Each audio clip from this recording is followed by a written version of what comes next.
For those of you on Zoom, I'm just gonna try and call out your name, and I just wanna make sure that we can hear you and you can hear us. Jesse? Good.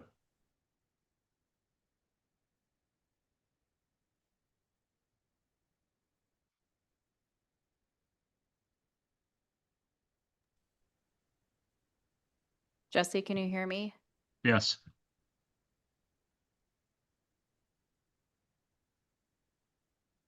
Can you hear me? I'm not hearing anything, Jesse. I see you're on muted. Can you hear me?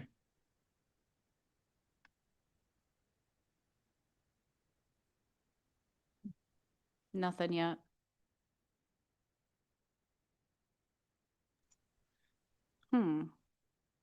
Okay, Flora can hear you, Jesse. It's just not me.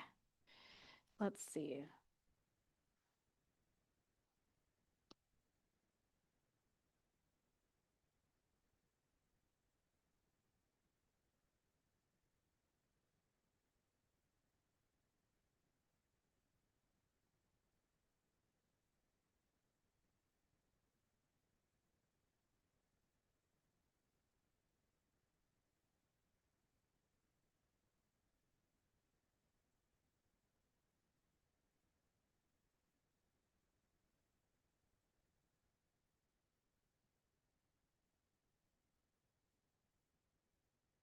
Flora or Mike or Michael, are any of you able to talk that I can hear you? This is Flora. I'm talking now. Can you hear me? Well, this is not good. Are you able to hear me now, Maggie? Nothing? We can hear Yeah. Jesse. Yeah.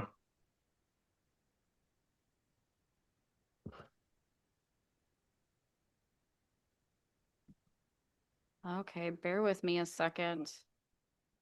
Where's my tech guys? Hey, Steven, Amber, somebody.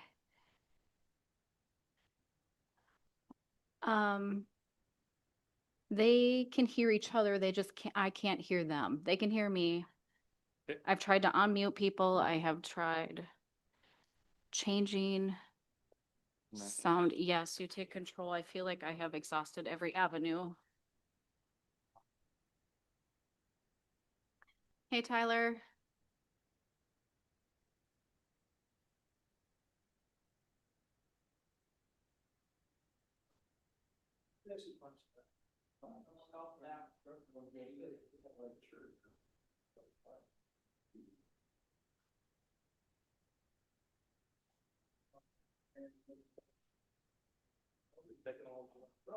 Yep. Well, they can hear me. I just can't hear them. Yep. Is this what happened? No, at least our microphones work tonight. Oh, last time it was. Yep. So even the default system settings for sound, when we test it to converge, it's not even making an audible sound on here.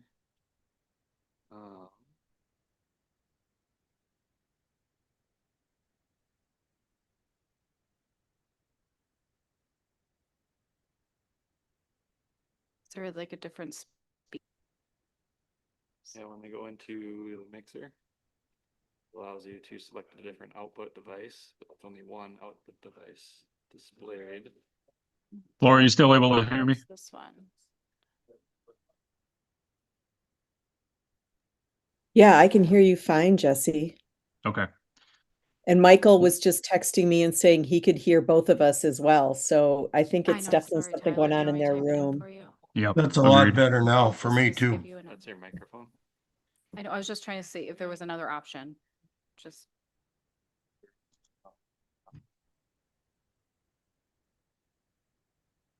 Yes.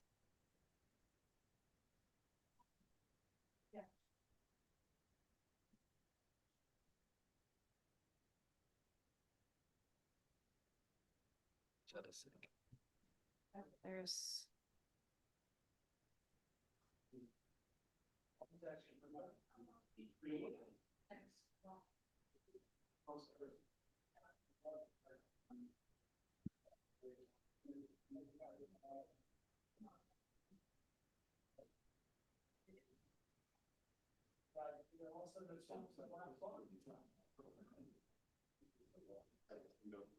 Right, that's reset devices and modems. Can try it.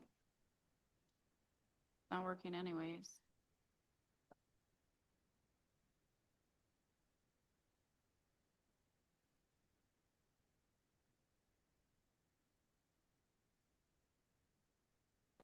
Try it.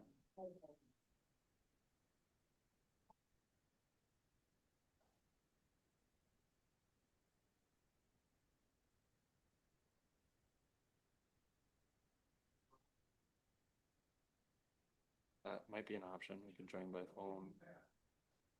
Turn one of the mics on, even on another computer, on another device with the output going over our speaker for people that are audible. We could do that. That'd be a roundabout way of getting it on. Like grab where you use your computer. You're not navigating that while we do. I might have to use that one. There.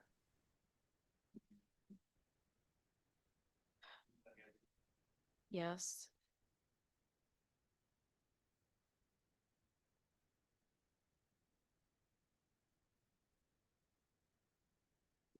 Okay, we're going, for those of on Zoom, we're gonna try and do a workaround because I have no sound for you guys.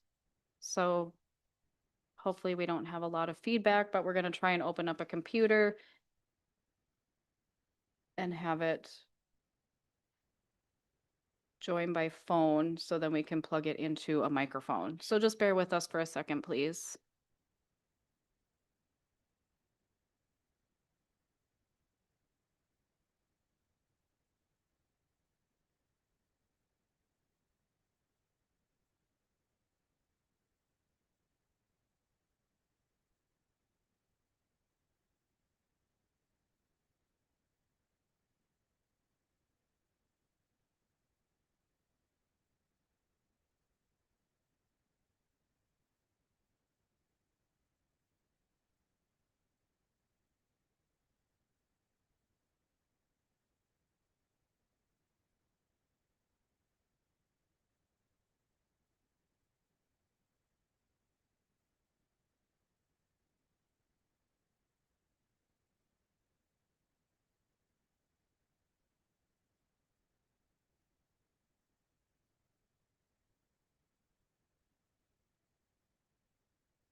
All right, I'm gonna test my speaker. Can you guys hear me? Can hear you. Can you hear me? Yep. How's the sound in the background? All right.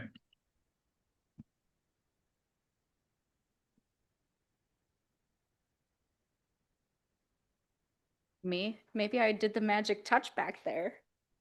Maggie, you still got us? Yes, I am. Great. Good evening.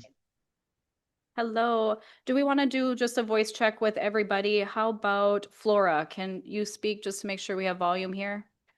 Hi, and happy St. Patrick's Day. Wonderful. Thanks. How about Michael? Mike I can Humpel hear from you Sa- loud and clear in Oh, the I have a room. Mike and a Michael. So how about Michael? This is Michael. I hear you loud and clear in the room, as well as those already speaking on the call. Wonderful. How about you, Mike? I can hear you just fine. Thank you, Mayor. Fantastic. Thank you guys for your patience. We are recording and we are live on YouTube and everybody is remote that is going to be here tonight. Good? All right, I will officially call the Nisswa City Council meeting on this Tuesday, March 17th, 2026 at 6:05 PM to order. If you could all stand and join me in the Pledge of Allegiance. I pledge allegiance to the flag of the United States of America and to the republic for which it stands, one nation, under God, indivisible, with liberty and justice for all. All right, the first item on the agenda is to approve the agenda. I would entertain a motion to approve tonight's agenda. Second. I'll make a motion to approve. All right.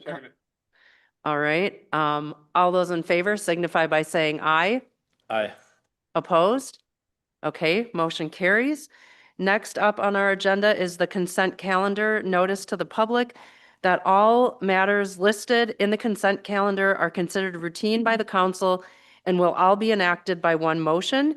There will be no separate discussion of these items unless good cause is shown prior to the time the council votes on this motion. I would entertain a motion to approve the consent calendar. I make a motion to approve the consent calendar. Any discussion? All those in favor signify by saying aye. Aye. Opposed? Okay, motion carries. Next up is open forum. This is a chance for anyone from the public who would like to address the council. You can come up to the microphone. We ask that you state your first and last name, and then you will have a time limit of 2 minutes. Does anyone have anything for public comment? Again, first and last name, address, and then after you state that, I will start the timer for 2 minutes. Okay. Andy Schaefer, 23962 Smiley Road. Last council meeting, you guys talked about getting me in touch once again with the liquor committee. I reached out to Jesse on February 23rd, had a little conversation, and I have not heard anything back from anyone.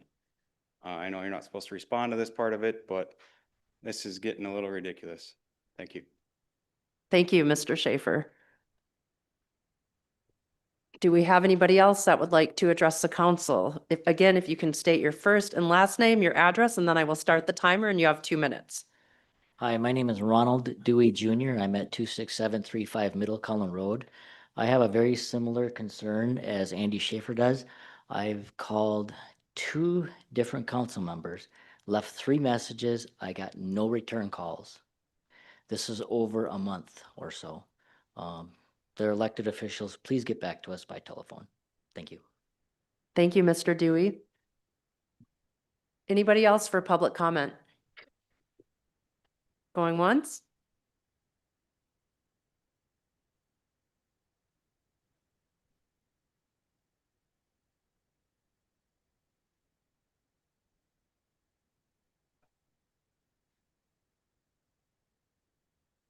Again, if you can state your first and last name and then your address, then I will start the timer and you will have 2 minutes.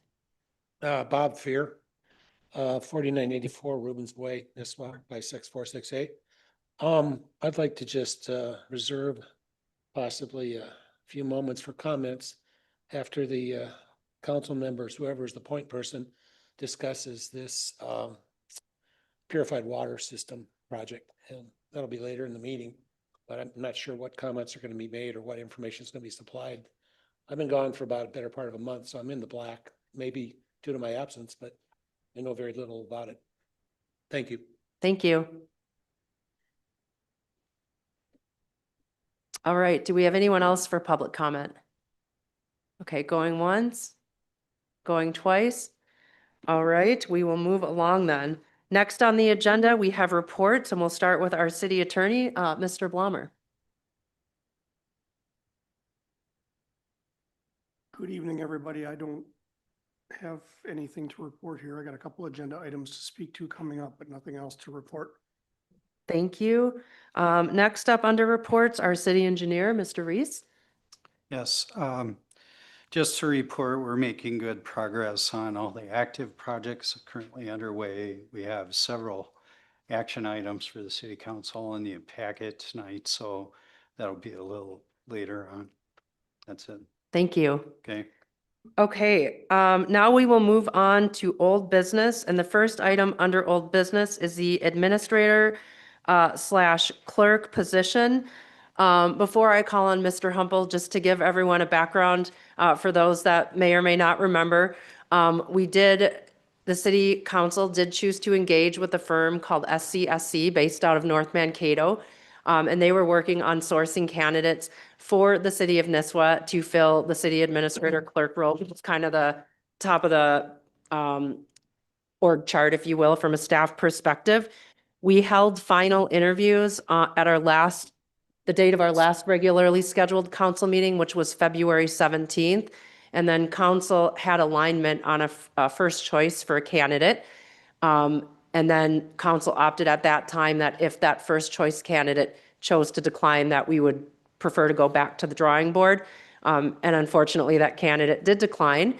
So back with us tonight, we do have Mr. Humple from SCSC to go over with us. I think, Mr. Humple, if I'm not incorrect here, an updated timeline and some other components related to this position, and I will turn it over to you. And Mr. Humble is with us via Zoom. Thank you, Mayor, and good evening, members of council. What I'd like to do, to start off with is just start by saying I think you had 5 very well qualified candidates. One, before the interviews took place, was offered a position in Tonka Bay, Minnesota. You made it an offer to one, and that didn't work out. I think you had 3 more. I would just want to have a brief conversation tonight about your appetite for possibly interviewing one of the candidates that was a finalist, but I felt has a lot of possibilities, and maybe in a different setting, maybe a little more casual around a table, that before we went back out for a second search, that maybe you might entertain interviewing this person. I've talked to them, and they would be willing to do that. And I just want to get maybe some feedback on that. I think sometimes in the interview process, we can get too fixated on one candidate or the other. And sometimes with a little more time in a second interview that's a little more intimate around a table, not up in a structured council chamber, sometimes things change a little bit, and things are a little more casual and we get more information. So just like some feedback about that idea. Mr. Humple, can you share with us which candidate that is that you are referring to? Emily Burns. Let me start with Councilmember Zahn for his feedback.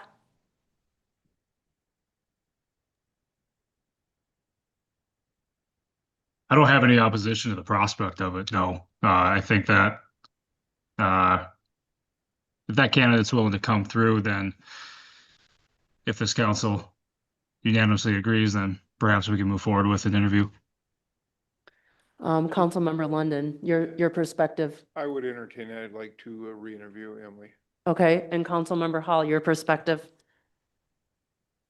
I guess, we hired you to find us some candidates to talk to, and so definitely not opposed to talking with this individual.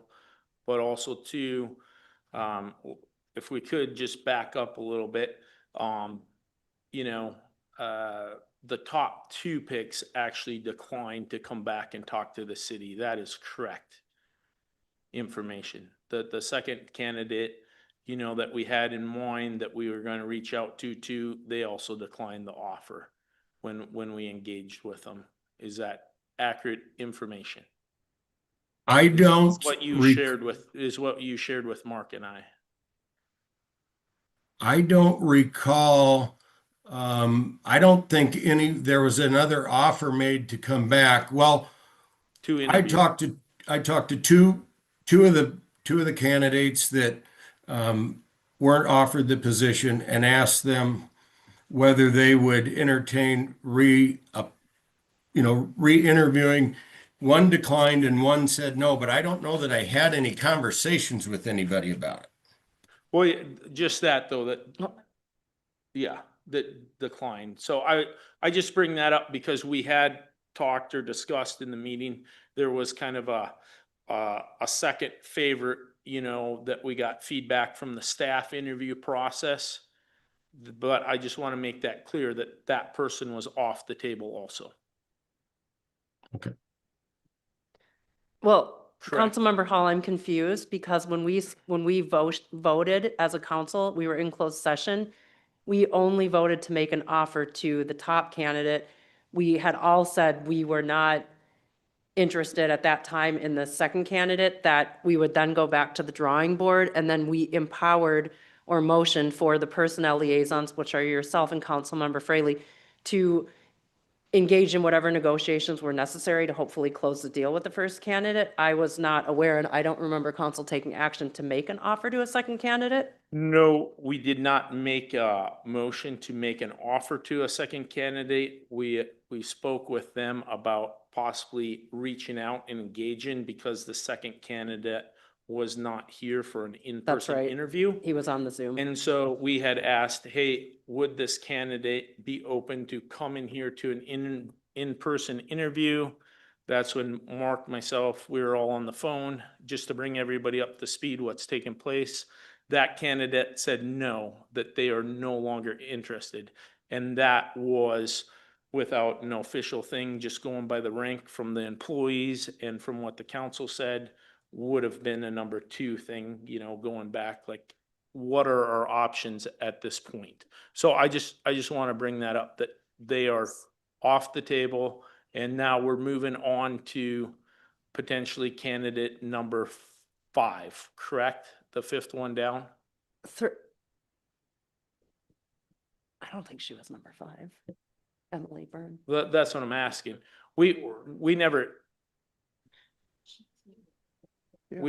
I think the question Mr. Humple is asking is, would we be willing to entertain interviewing or meeting with Ms. Burns again? I heard Councilmember Zahn say he is open to it. Heard Councilmember London say he's open to it. Are you open to it or no? I'm open to it. I guess my question with all this and this information, is there anybody else currently that you guys have? Or, I believe that you said maybe there's 30 some candidates that originally applied. Is this person the only one out of the 30? Do you have any more information? Mayor and council, there was 20 that applied, but you know what? I'm not going to offer any candidates below number 5. I just don't think that the candidates, knowing what I know and talking to Wendell about the interviews, I think that our best course of action would be to interview Emily, the other gentleman that was out of town and interviewed over Zoom, had originally said he would, and then called us later and declined to interview again. With really, he just feels he has a little more time where he's at. Again, I think that there's a lot to be said for another interview in a more informal setting where people can ask unscripted questions and have a little more dialogue with one candidate for a period of time. So I don't, and answer, I don't think we have any candidates beyond the 5 that we brought forward, or 4 that we brought forward. The one received a job in Tonka Bay. So yeah, I think if we don't want to re-interview one, then I have some other ideas.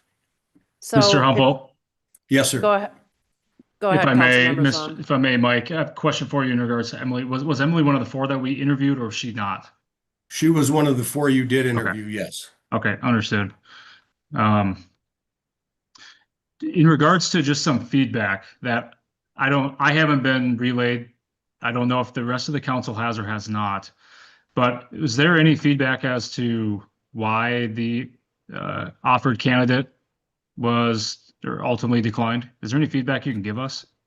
I think the feedback that he gave me was that he felt the housing market was a little higher than he anticipated and was concerned, or I wouldn't say concerned, maybe a little bit of hesitation with an election coming up and some of what he saw. But it boiled down to, gee, I don't know if I'll be able to afford to live in the immediate community. And he just was not comfortable with making a final decision to accept. Okay, appreciate that.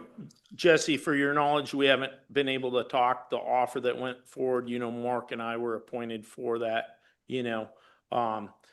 his request, we had made the kind of top tier offer, just so everybody knows, kind of top tier offer. We had all offered kind of what would be the top of that position for the city, a really good offer. And kind of in my own assessment, he came back and even shot a little bit higher for the moon. And Mark nor I really thought it was even a starting point to negotiate. And so it was quite a bit out of bounds on what the criteria was even put in place by us as a city. Got it. So Madam Mayor, if I may, I'm gonna rescind my notion of interviewing a second time and defer to the Personnel Committee or a determination from this topic to be able to find a path forward. Correct. Now that I'm understanding kind of who this is, correct. It's just been about a month, so try to put a Okay, name to a face again. So we will not defer to the Personnel Committee moving forward. This is a council action. So Mr. Humple, it sounds like there will not be a motion to interview Miss Burns, a second time.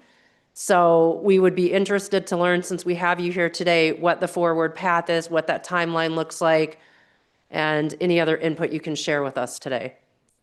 Okay, well, what I have to share is, I think that, and I was not here, so I'm just, Wendell and I talking. I think what we'd like to do is make sure that we have consensus from the council that if we're to talk to the Personnel Committee or the Hiring Committee, that's who we talk to, and we're not put in the middle of any communication dynamics.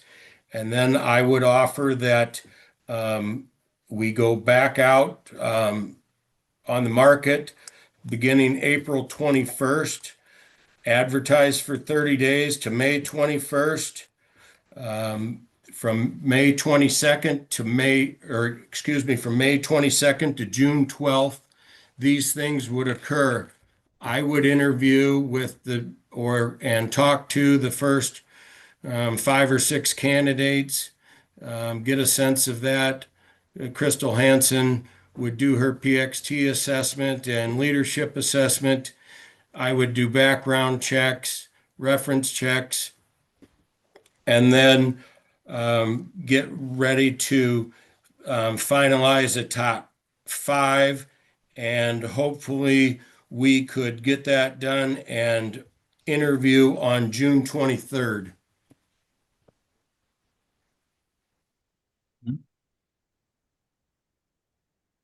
So I've got a question for you. Well, I've got a couple things. My thing Counselor, is, I can't tell who I'm talking Joe. to. Yeah, we gotta, Council, please remember, wait until I recognize you. So go ahead, Councilmember Hall. Okay, you're talking to Joe. So a couple things that I want to address.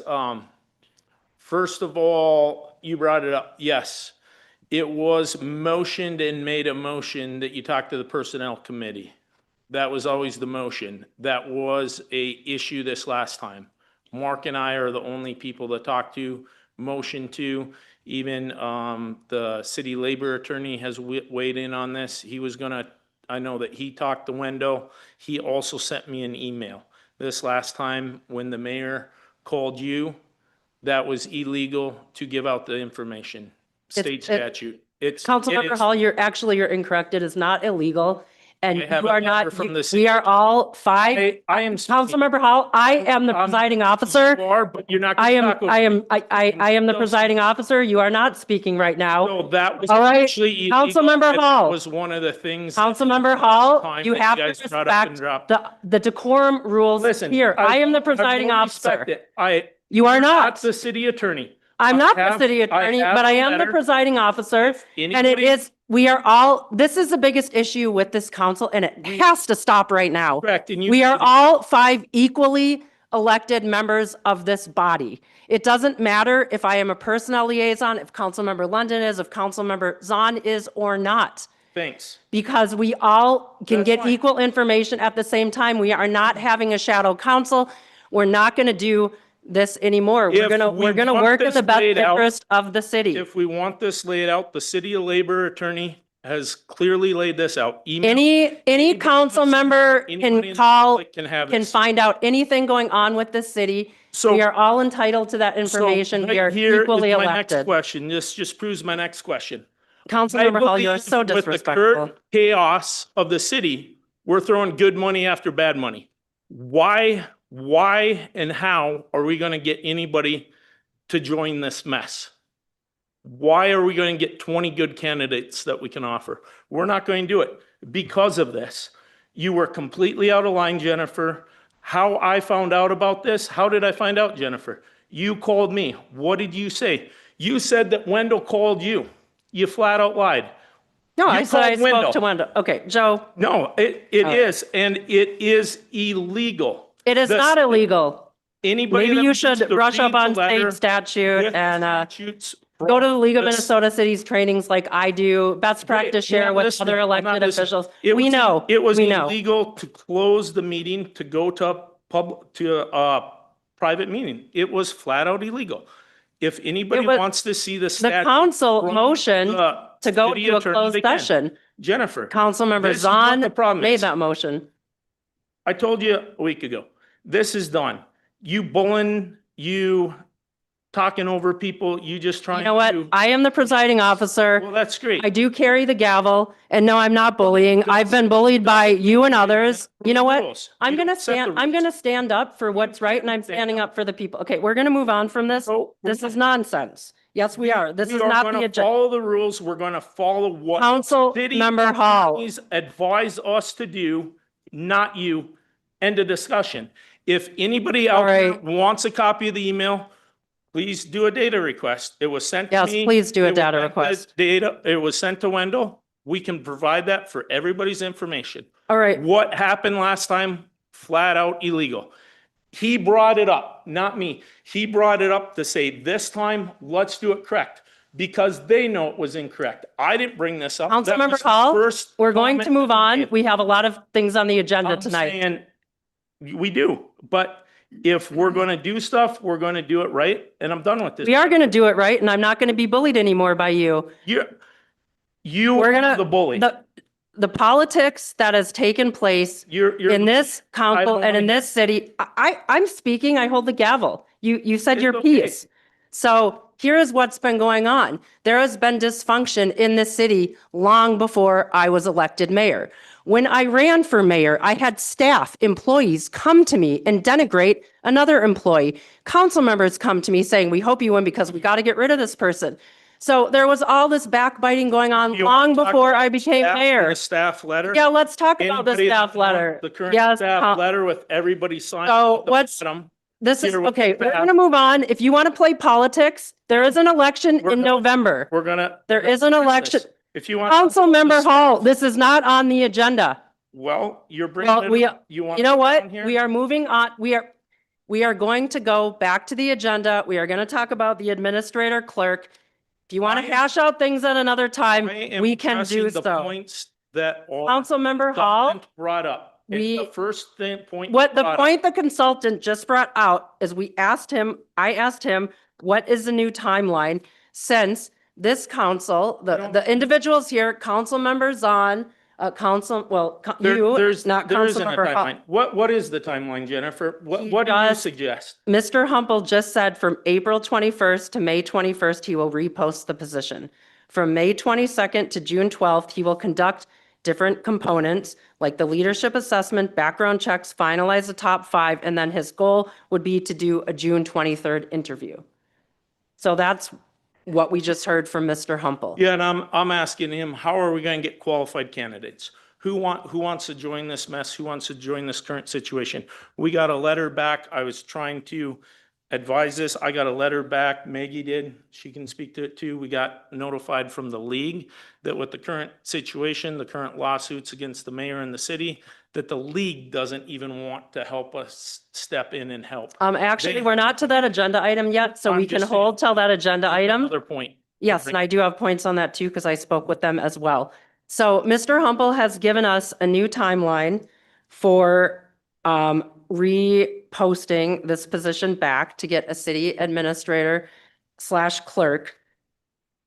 And Mr. Humble, do you have anything else to add to that timeline that you shared? I don't have anything else to add to the timeline, but as I said, we did receive, quite a few applicants before. We had 5 very good and well-qualified candidates. I don't know what the future will hold this next time around. We won't Is know there any until we go benefit through the in waiting process. longer? Pardon me? Is there any benefit in waiting longer? You're asking him a political question. It's up to the council. So Okay, well, then, there is an election in November. There are 2 council members up for reelection. I am up as well, so there are 3 seats. If this council would like to decide tonight that we pause on this position until after the election, I would entertain a motion in that regard. If this council feels that in the best interest of the city, we should move forward with the process, then we can entertain a motion to accept Mr. Humple's revised timeline. It's pretty black and white. So you choose one or you choose the other. Councilmember Zahn, do you have any perspective? If you don't, that's fine too. I don't. No, I don't. It's going to be tough to fill the position. I think we've all felt that way as a group. We either have to post it or we don't post it. And if we post it and we find another round of candidates and we're at the same conclusion, we're going to be in the same situation for a third time come around this fall or late summer. So our options are pretty clear in my opinion. Then I would like to recommend that we table this item at this point in time. A motion to table is not debatable. So does council align to table this item at this point in time? Councilmember London? Well, I would like to see us get an administrator. We need one. And we've got some turmoil going on right now. We've got a lot of stuff. It's plain as day. A lot of negativity right now.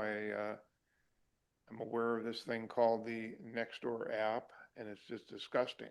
All the stuff that we see on there regarding people in the community, hitting on the city council and all the negativity.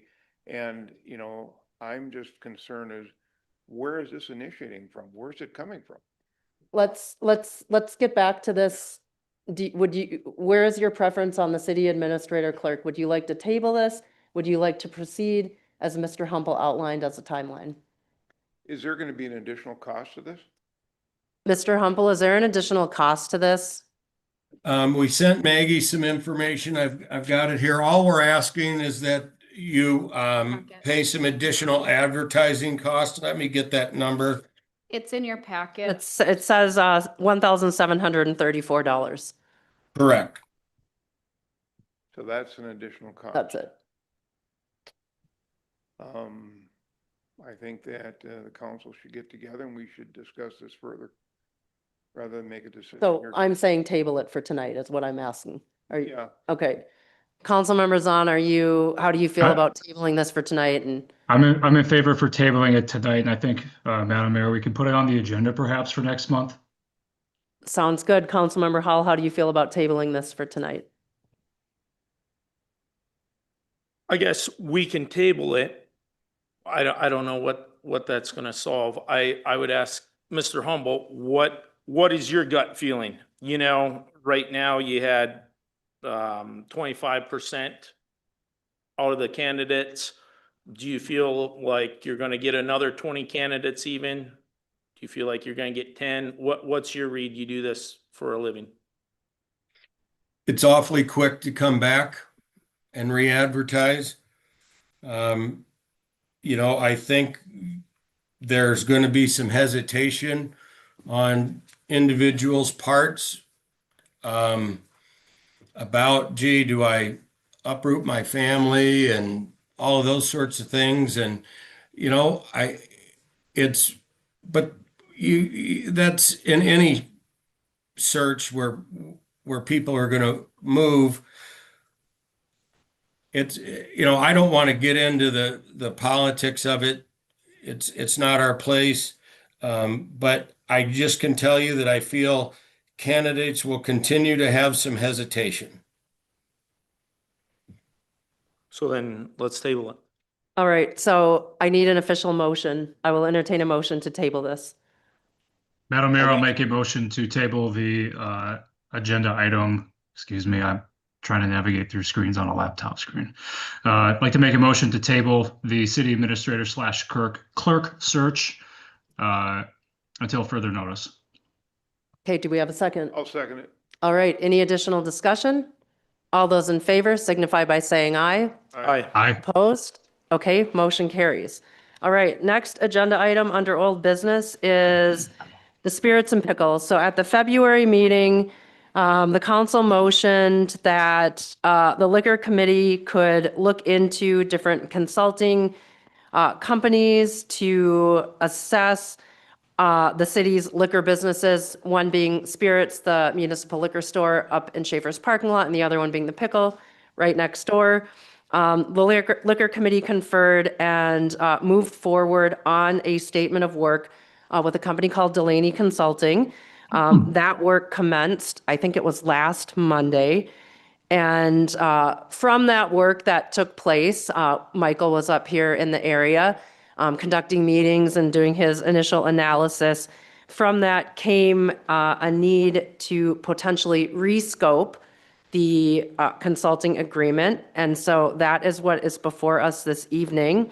Apologies to all members of the public, but this rescope or statement of work did not get into the original packet on Friday, and that was because Michael was up here working hard till Friday, and they had to work really hard to get this to the council and to the public in our packets on Monday, so it is now updated. But I will turn it over, Flora and Michael, to you to update us here on where things are at. Thank you, Mayor. Thank you, council members.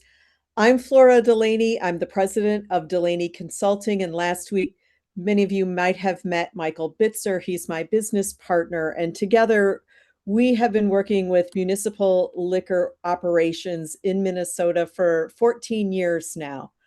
I want to briefly take you through the SOW materials that starts on page 96 of your packets. I'm going to tell you about the original SOW that was signed. Michael then will quickly take you through what we learned last week and what's changed. And then I'll come back through with a quick summation. We're hoping we can get through this in easily 10 minutes for you all. And then if you can want to hold your questions until the end, that way we can kind of hopefully anticipate what your questions might be, but then answer any that you might have at the end of that, if that's okay. So on March 2nd, we were first contacted by the city, and it was the municipal general managers who reached out to us to say that in response to what the city council had asked, they were looking for somebody who could come in and help them do an evaluation, first and foremost on the possible expansion of the Spirits liquor store, that there were a number of avenues in front of them in terms of how many square feet it could grow, what the cost of that would be, but more importantly, how to use that space and what that might mean for a 3-year to 5-year business plan. There was a lot of urgency put behind that. In fact, we were told we needed to turn that around in 6 weeks, and that in addition to doing some of the work around what some different scenarios might look like for expanding, not expanding, the kind of space that they might need, would we also do an analysis of the pickle, as we've done in the past with many on-sale operations, and come up with some recommendations for what we would think are some ways that the city could build its business with that bar and pub. So with that, we quickly signed a contract, an SOW, and Michael Bitzer was up there last week to start his due diligence, to start to gather all the materials, and so that we could get started with that 6-week SOW. It was then that he talked with many of you and started to realize that perhaps the SOW was underscoped for what the city truly needed. And so while we had thought that this would be a 6 weeks, $22,500, when Michael started to do the work and realized what you were looking for, we realized we needed to redo that statement of work over the weekend so that it could be before you tonight. So with that, Michael, if you want to talk about what you discovered. Yeah, thank you, Flora. Madam Mayor, City Council members, administrative staff, and then we've got some Team Muni leaders and certainly constituents. I had the absolute pleasure and honor of being in your community last week, starting to engage on our existing SOW. That always starts with discovery and diagnostics. I was there to largely lead the team through our request for information. We had a signed agreement Monday afternoon.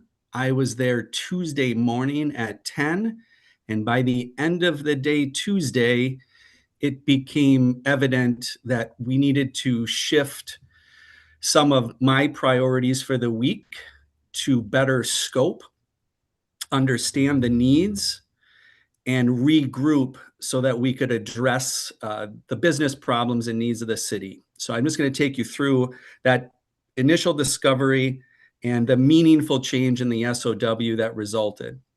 So what was concluded last week was a validation of the Spirit's expansion opportunities and scenarios relative to newest space being made available to them by the Schaefers, a high-level financial review, preliminary interviews with both liquor op general managers and members of their team, multiple meetings with administrative staff, City Council Member Hall and Mayor Carnahan, or facility inspections, operational inspections, limited competitive visits, and then inspected and validated the current data state and availability, and then the relevant and normalized resources available from the city to conclude this work. Here's what we found. We found that you are operating a relatively normalized muni state business that we didn't find anything that we haven't seen before. There are some extreme variables that we found that are relevant in our SOW change. There were significantly new and different needs stated clearly in some of the conversations that we had. I'll express those in a moment. And then we gained some alignment across all of that. The outcome on page 100 of your new SOW, at a very high level, this is what changed. We increased the number of strategic decisions that needed to be supported. This was largely discovered in the pickle business unit. And generally what we did is we elevated the pickle to the same level as what we had understood with the spirits in terms of how we were supporting data and intelligence coming back to you in terms of data support. With that, we had an opportunity to further define two really important words: business plans. That definition is beholden to whoever says it. But most important to this engagement, we understood that there needs to be and was expressed a more balanced approach to your liquor operations, which are inclusive of both business units. Prior to that, the 3-9 SOW, we were over indexing on the spirit side in our time and energy invested versus the pickle side. Ultimately, that resulted in a broader and deeper collection and analysis needed into your historical performance required to model the future opportunities for your city. It also created a broader and deeper need to look into your operational and staffing models. And we were given more operating scenarios to define for the city to consider in a 3 to 5 year plan. We were also asked to expand our existing gap and SWOT analysis to include a formal review of the existing leadership, staffing, labor model, and existing talent that supports the city's liquor businesses. That was not included at all in the 3-9 SOW. After great discussion and reflection, we also decided that it would be best to reshape and expand the final delivery of our reporting to include decision trees and next steps in a more tactical, what I would say my language would be playbook type format that allows you to actually work through things chronologically and understand the association of interconnected decisions. We discovered that there are 4 POS systems and data sources versus 3. We also validated what we knew were constraints on city capacity available to support the work. And this is one of those more extreme variables where normalized positions aren't filled. It's just a resource constraint where typically when a project like this comes on board, a city will naturally shift hours from this person, hours from that person to help support the work. Well, those hours aren't there, so we understand we'll be taking more of that on. The second way we define capacity outside of time and people is in skills and experience. And we now understand in data collection and analysis, we will need to do more of that than is normalized in a city as well. And then because this is extending in time, we have a project support process that's appropriate for something like this, meaning we have to meet, we have to review, we have to move decisions and work forward. So the number of those touch bases increases. It's relatively minimal, but it's appropriate. And then the last part is we increase the number of visits back to your community and business units as well to ensure that we're not running before we're walking and providing guidance before we all agree what the versions of truth are and having to undo work. The last part I will say about this, and then I'll turn it back over to Flora, is we're confident that the next step coming out of a new SOW is for us to create a work plan for the city. You have not seen our work plan yet for the old SOW or new SOW, but we're confident that with an extension of an SOW in time, we can prioritize the Spirit's expansion opportunities earlier and still deliver you the decision support and scenarios you need relative to that in a 6 to 8 week time period. Flora. All right, thank you. So that's what Michael learned in 1 week. So we hit the ground a week ago today. And coming back, we have expanded that statement of work so that we can provide you all of the information that we were asked to come back with in terms of making decisions about your business unit, about 2 business units, about being able to see a 3 and 5 year outline, plans, scenarios, what decisions should be sequenced, and if they're made early, what is the cascading choices that will then happen after that. If we were to talk about it, currently, this is week 2 to us about this engagement. We would say this is, whether it's the 6 week or the 14 week, but if we move forward with the 14 week, this is a week 2, and we would plan to deliver no later than the week of Friday, June 5th, if you are able to agree to this statement of work this week. It is more money. It is $72,000. And while that is substantially more than before, we know what we're going to deliver you is substantially more than before.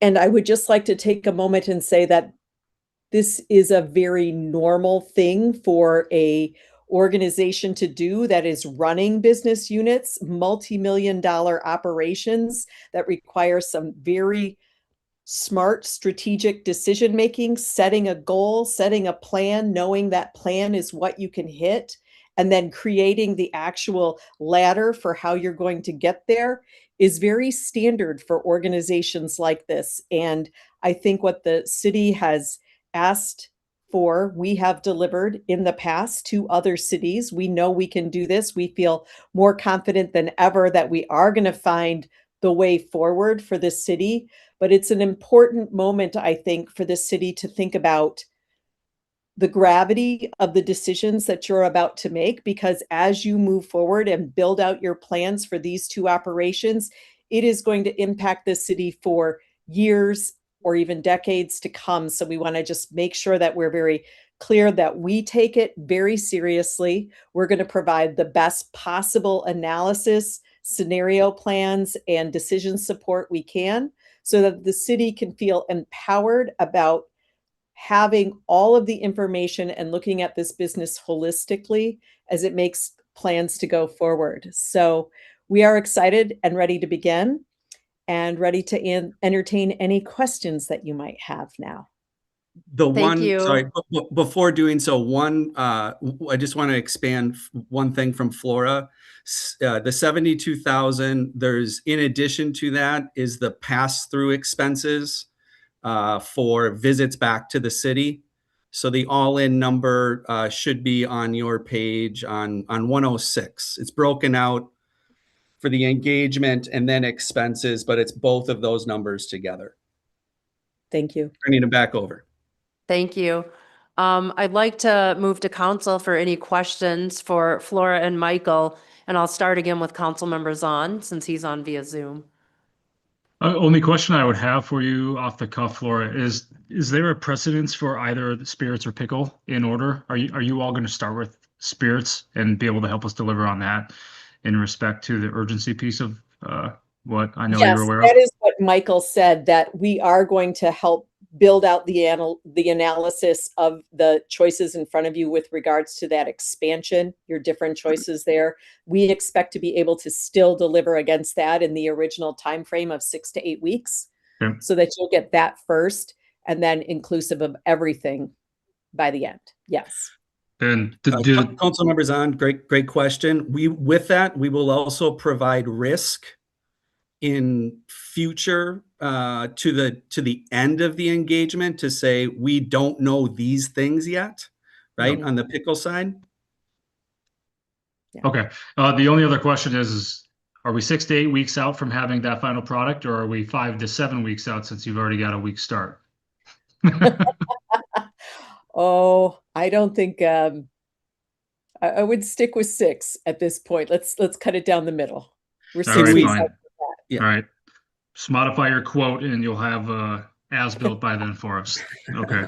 I don't have any further questions. We do have Jennifer. some time built in to come back. And one of the things we want to do in about 3 weeks is come back and say, all right, this is what we've discovered so far. This is the information we've unearthed, and validate and verify that before we go deeply into analytics. Especially given that we have to pull the data from 4 different POS systems. So it's going to take some knitting together there. Totally understood. I appreciate it. Mm-hmm. Okay, Councilmember Hall, any questions? No, I read it all over. I think it looks great. I think it would be a great benefit for the city since we're at kind of this pivotal moment with this whole business needing something to be done with the pickle facility and looking at this expansion. So I think it looks great and I'd be excited for it. Councilmember London. I like it. I think it'd be very beneficial. I have no questions. Okay. Were there any members of the public that wanted to share anything during this topic?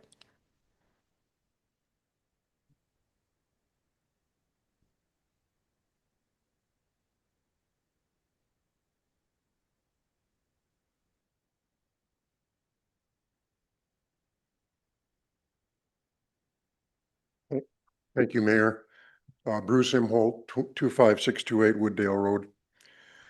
My comments are not necessarily related to the off sale. I think most cities in Detroit Lakes or in Minnesota that run off sales, they run them well and they're profitable to the city and they provide reserves for the city.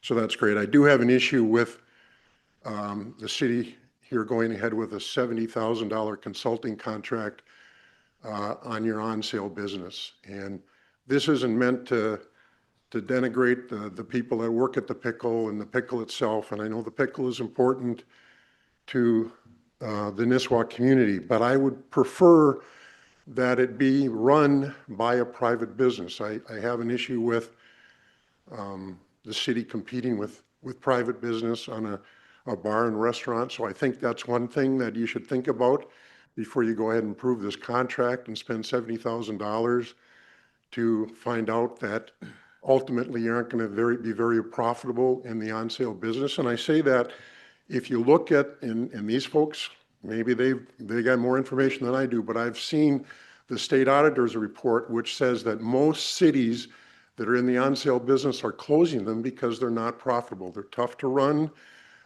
tough to manage. You've got the employee issues that are there. So that's what I would tell you is that A, you're competing with private business, and B, you're running a business from a city standpoint that probably ultimate long-term you're not going to want to be in. And I understand the building itself needs some work.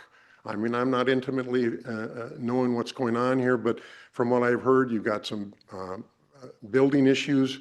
Wouldn't it be better to maybe sell the building and the equipment and the business to a private venture, let them go in and remodel it and bring a nice bar and restaurant to the city of Nisswa that's owned by a private enterprise? That's my comment, Mayor. Thank you. Thank you. Do any council members have any response or comments that you want to make to Mr. Imholt or Councilmember Hall? Maybe you guys can correct me if I'm wrong, but part of your research is going to help answer those exact questions, correct? That he That's had. correct. That's also information that we're all looking for. And I believe that is your guys' goal to help answer questions just like that, right? Yes, We very- enter this engagement objectively, right? We're here to do what we feel is best ultimately for the city of Nisswa and its constituents. And that's how we work through our processes. And that's how we present our financial data. And then it's up to this body and the administrative team to make decisions from that. Councilmember London, anything? No questions. Councilmember Zahn, anything? Okay, thank you, Mr. Imholt. My only comment about it is I do think $70,000 it's a big jump from the contract that was approved at about 22,000. And I do think it is a high amount to put on the taxpayers.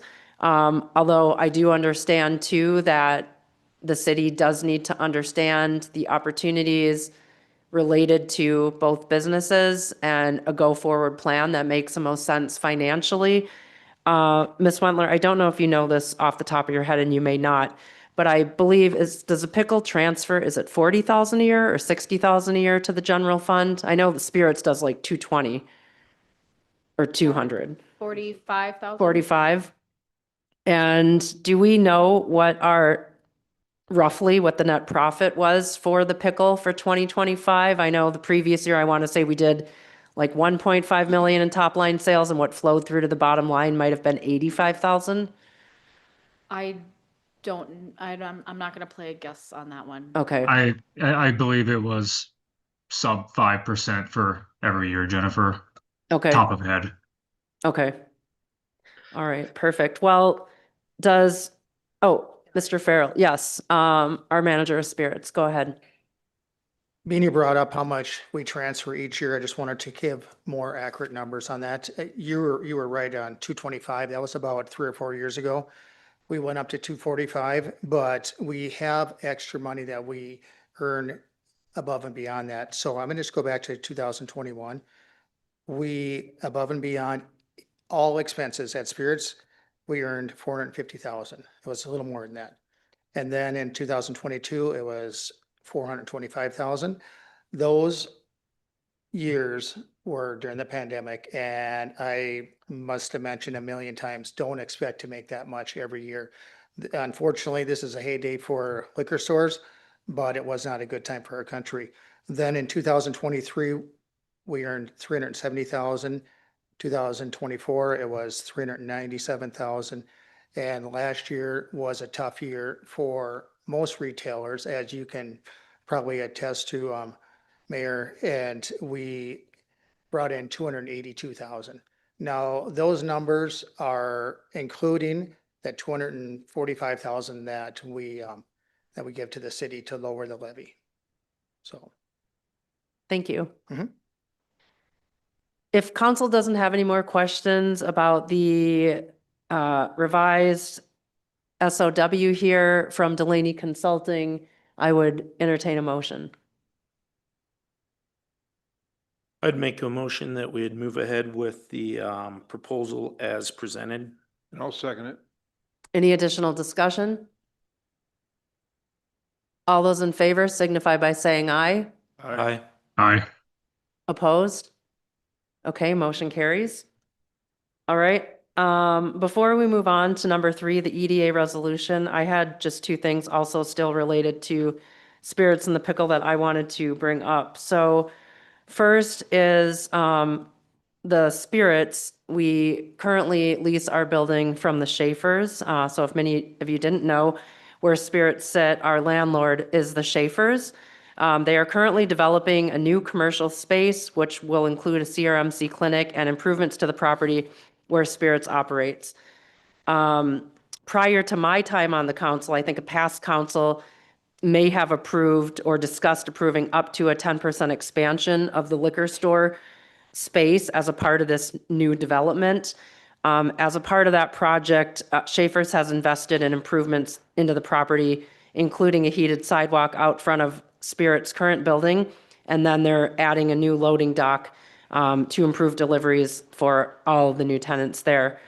In October of last year, October of 2025, Schaefer's approached the city through our manager of Spirits, the liquor committee, council members on, and myself were on that, to discuss amending the existing lease that the city has with the Schaefers for that Spirits building. That existing lease currently runs through 2029 to reflect improvements to the property as well as market rate changes that come with new construction. So since October, the revisions or amendment to the current lease between the city and Schaefer's has been discussed fairly extensively. It's gone through multiple liquor committee meetings, which included our city attorney as well. We had a special council meeting dedicated specifically to this issue, and it has been on the agenda at several of our regular council meetings also. And I think Mr. Schaefer shared earlier during public comment that it kind of feels like we're perhaps going in circles and council is not moving forward to make a decision as to the path as it relates to our current lease. For everybody's knowledge, the city's current lease, as I mentioned, goes through 2029, and our current lease rate is approximately $17.85 per square foot, and that building is about 6,000 square feet. Schaefer's is proposing amending the current lease agreement to increase the base rate from that $17.85 per square foot to $21 per square foot. And that's based on the new constructions and improvements to the property. So roughly, these numbers might be slightly off, but about an increase of 2,000, maybe a little less a month, or 24,000 a calendar year. Just as part of my own due diligence and wanting to understand how these things work, I did reach out to Close Converse, obviously the most respected commercial real estate brokers in our area, and spoke with the senior advisor there and just asked, are lease renegotiations common when you're in the middle of a lease and your lease doesn't expire for several years? And I was told, yes, lease renegotiations happen all the time, as long as both parties agree. And I also just asked about, what is the going market rate per square foot? And I was told on new construction in Nisswa, it starts at $25 per square foot. So the reason I'm bringing this topic up tonight is because, like I said, I feel like it's been discussed multiple times since October, and it's kind of gone in a circle. And I feel like the city really needs to think about moving in one direction or another. Is the city willing to look at making a change to the lease at that $21 per square foot? Is the city saying, nope, we're going to keep our current lease through 2029? And I just felt we needed to bring it up because it's been sitting out there for 5 to 6 months. And, we owe it to, our landlord, who is also a great business and community leader and has been a win-win situation for Spirits as a tenant, to get some movement on this item. And so that is my reason for bringing it up. Councilmember Hall, do you have any thoughts, perspective, comments? Yeah, last month I had made a motion that, the liquor committee, as a committee, that was the motion, to reach out to the Schaefer family and negotiate this stuff. I know I'm not on the liquor committee. I know everybody from the liquor committee is kind of here or involved with this. Also too, with Michael, that was just here doing all the liquor stuff, from what I know from that was part of the due diligence. But other than that, I'm not on the committee. I can't speak for it, but I agree that this is something that needs to get done and addressed and moved on with. And I believe that it's probably the top priority for everybody. We just motioned for Michael to help us out with that. But if anybody from the liquor committee or anybody wants to comment, I don't. Council members on, do you have any perspective, thoughts, input, since you're on the liquor committee? On what particular, Jennifer? I mean, you covered a lot Yeah, of just base bringing there, up, but like, giving the background on Spirits, and that, like, it just seems a bit, like we've kind of not really moved it forward one way or another. And as Mr. Schaefer said, he brought this initially came before all of us in October, and now we're sitting here at March, almost April. are you asking me why we're in this spot right now? No, not exactly. I'm just asking if you have any input or thoughts about this, because as we all know, the city was approached with a third amended lease agreement for Spirit's current space. Correct. Right? And we're at $17.85 a foot, and Correct. Schaefer's is proposing the 21 a foot. As to, when are we as a city going to be ready to make a decision here? And as Councilmember Hall mentioned and Mr. Schaefer mentioned in public comment, that there was the thought that there was supposed to be a conversation or a meeting between the liquor committee and or Mr. Schaefer as it relates to this lease agreement. And just a note, Mr. Farrell's standing too, so I'll call on him next. Well, Jennifer, you and I have been a part of these discussions since October, heck, even probably pre-October, from the point in which we've had meetings, liquor committee or special ones with the city attorney, Andy Schaefer and his father, Ted, to be able to discuss this. And those points have all been laid out. Those points haven't changed. We have a current lease in place. I think my last point I made in that meeting was, as elected representatives of the city, we're doing our best to try to manage the dollars. and for an existing contract that we have in place, uh, I don't think it makes complete sense off the cuff to move forward and sign a new agreement, upending our existing lease, which still has a couple years left on it, which has some semi-favorable terms for the renewal as it's tied to CPI for the following 7 years, if I'm not mistaken. Tom Pearson, correct me if I'm wrong, but the whole point was then is for us to be able to have tangible justification for why we're going to be paying more for the same space and why we're going to be obtaining more space, right? And you were there with that. And that's why we've been trying to get this consultation fast tracked so we can get a decision made and get some clarity to Mr. Andy Schaefer. The additional piece I guess I would throw in there as well is when the council made the motion perhaps last October, I believe it was, or perhaps even longer ago, to your point on the 10% increase. I do believe that there's another provision there in the motion that you left out, Jennifer, or maybe forgot, but it was contingent on the renewal rate for that lease, right? So I think we all covered that, and I understand, we're trying to get this moving along, and I want to as well. I feel like with the Delaney support here, that's going to be able to help us push us closer too. And there's a lot of moving pieces into it, from conversations that Brian will have, Tom will have, I will have, you will have. So I made the suggestion to Miss Maggie, I believe a few days ago, to try to get a liquor committee meeting scheduled for next week. And I think we got one response for a no, but I think we're holding it potentially still, Maggie. So that's my thoughts on it. Councilmember London? I see the concerns of Andy Schaefer here. I think the liquor committee should get together with Andy Schaefer in the nearest possible time and get this thing worked out. Okay, Mr. Farrell, did you have something you wanted to add?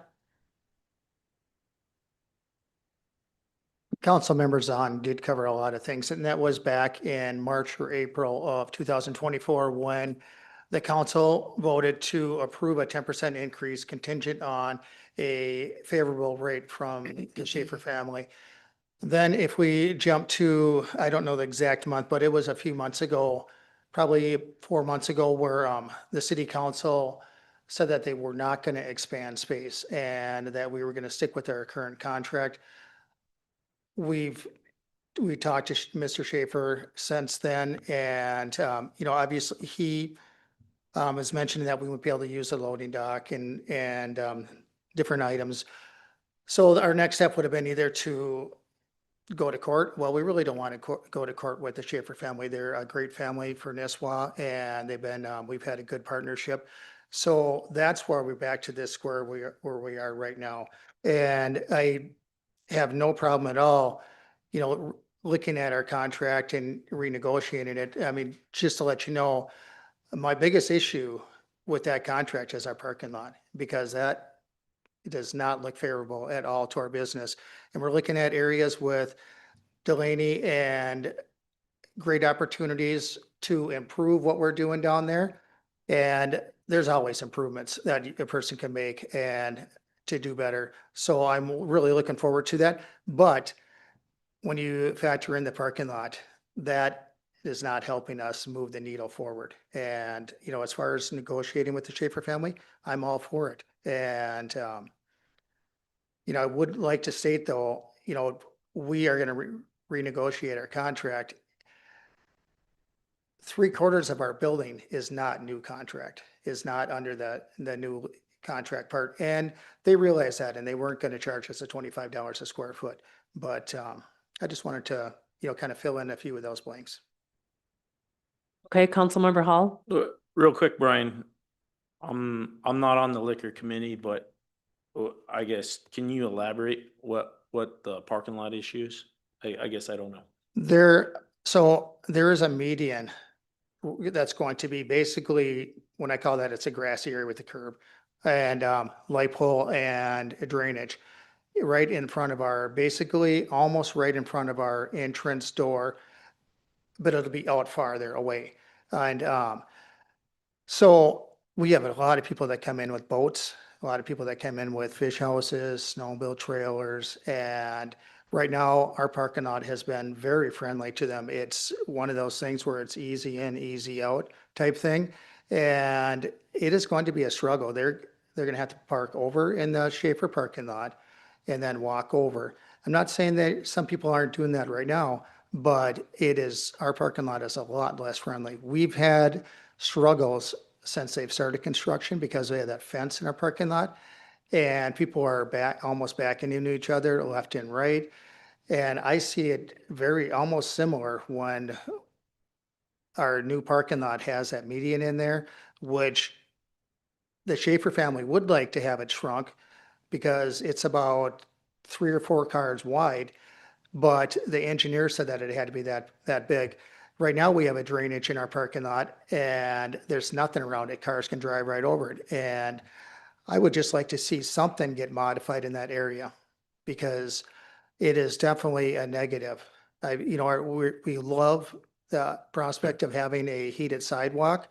That will be really nice. I mentioned in the loading dock, the loading dock's a wash because it's 200 feet away, but it is covered and that's awesome.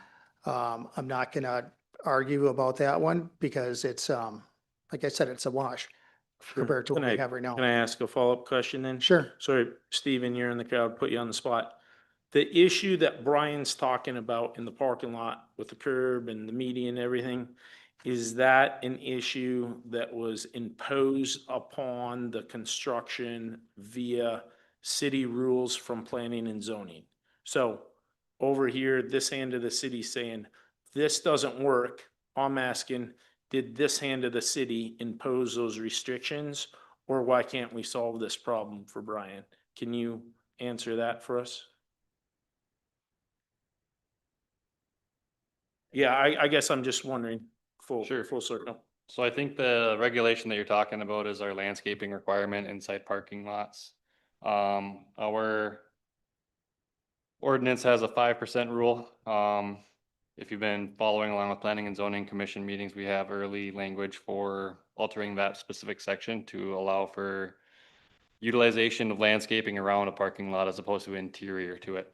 The original plan set for the CUP expansion showed 2 curb islands within the original parking lot back in about a year ago today.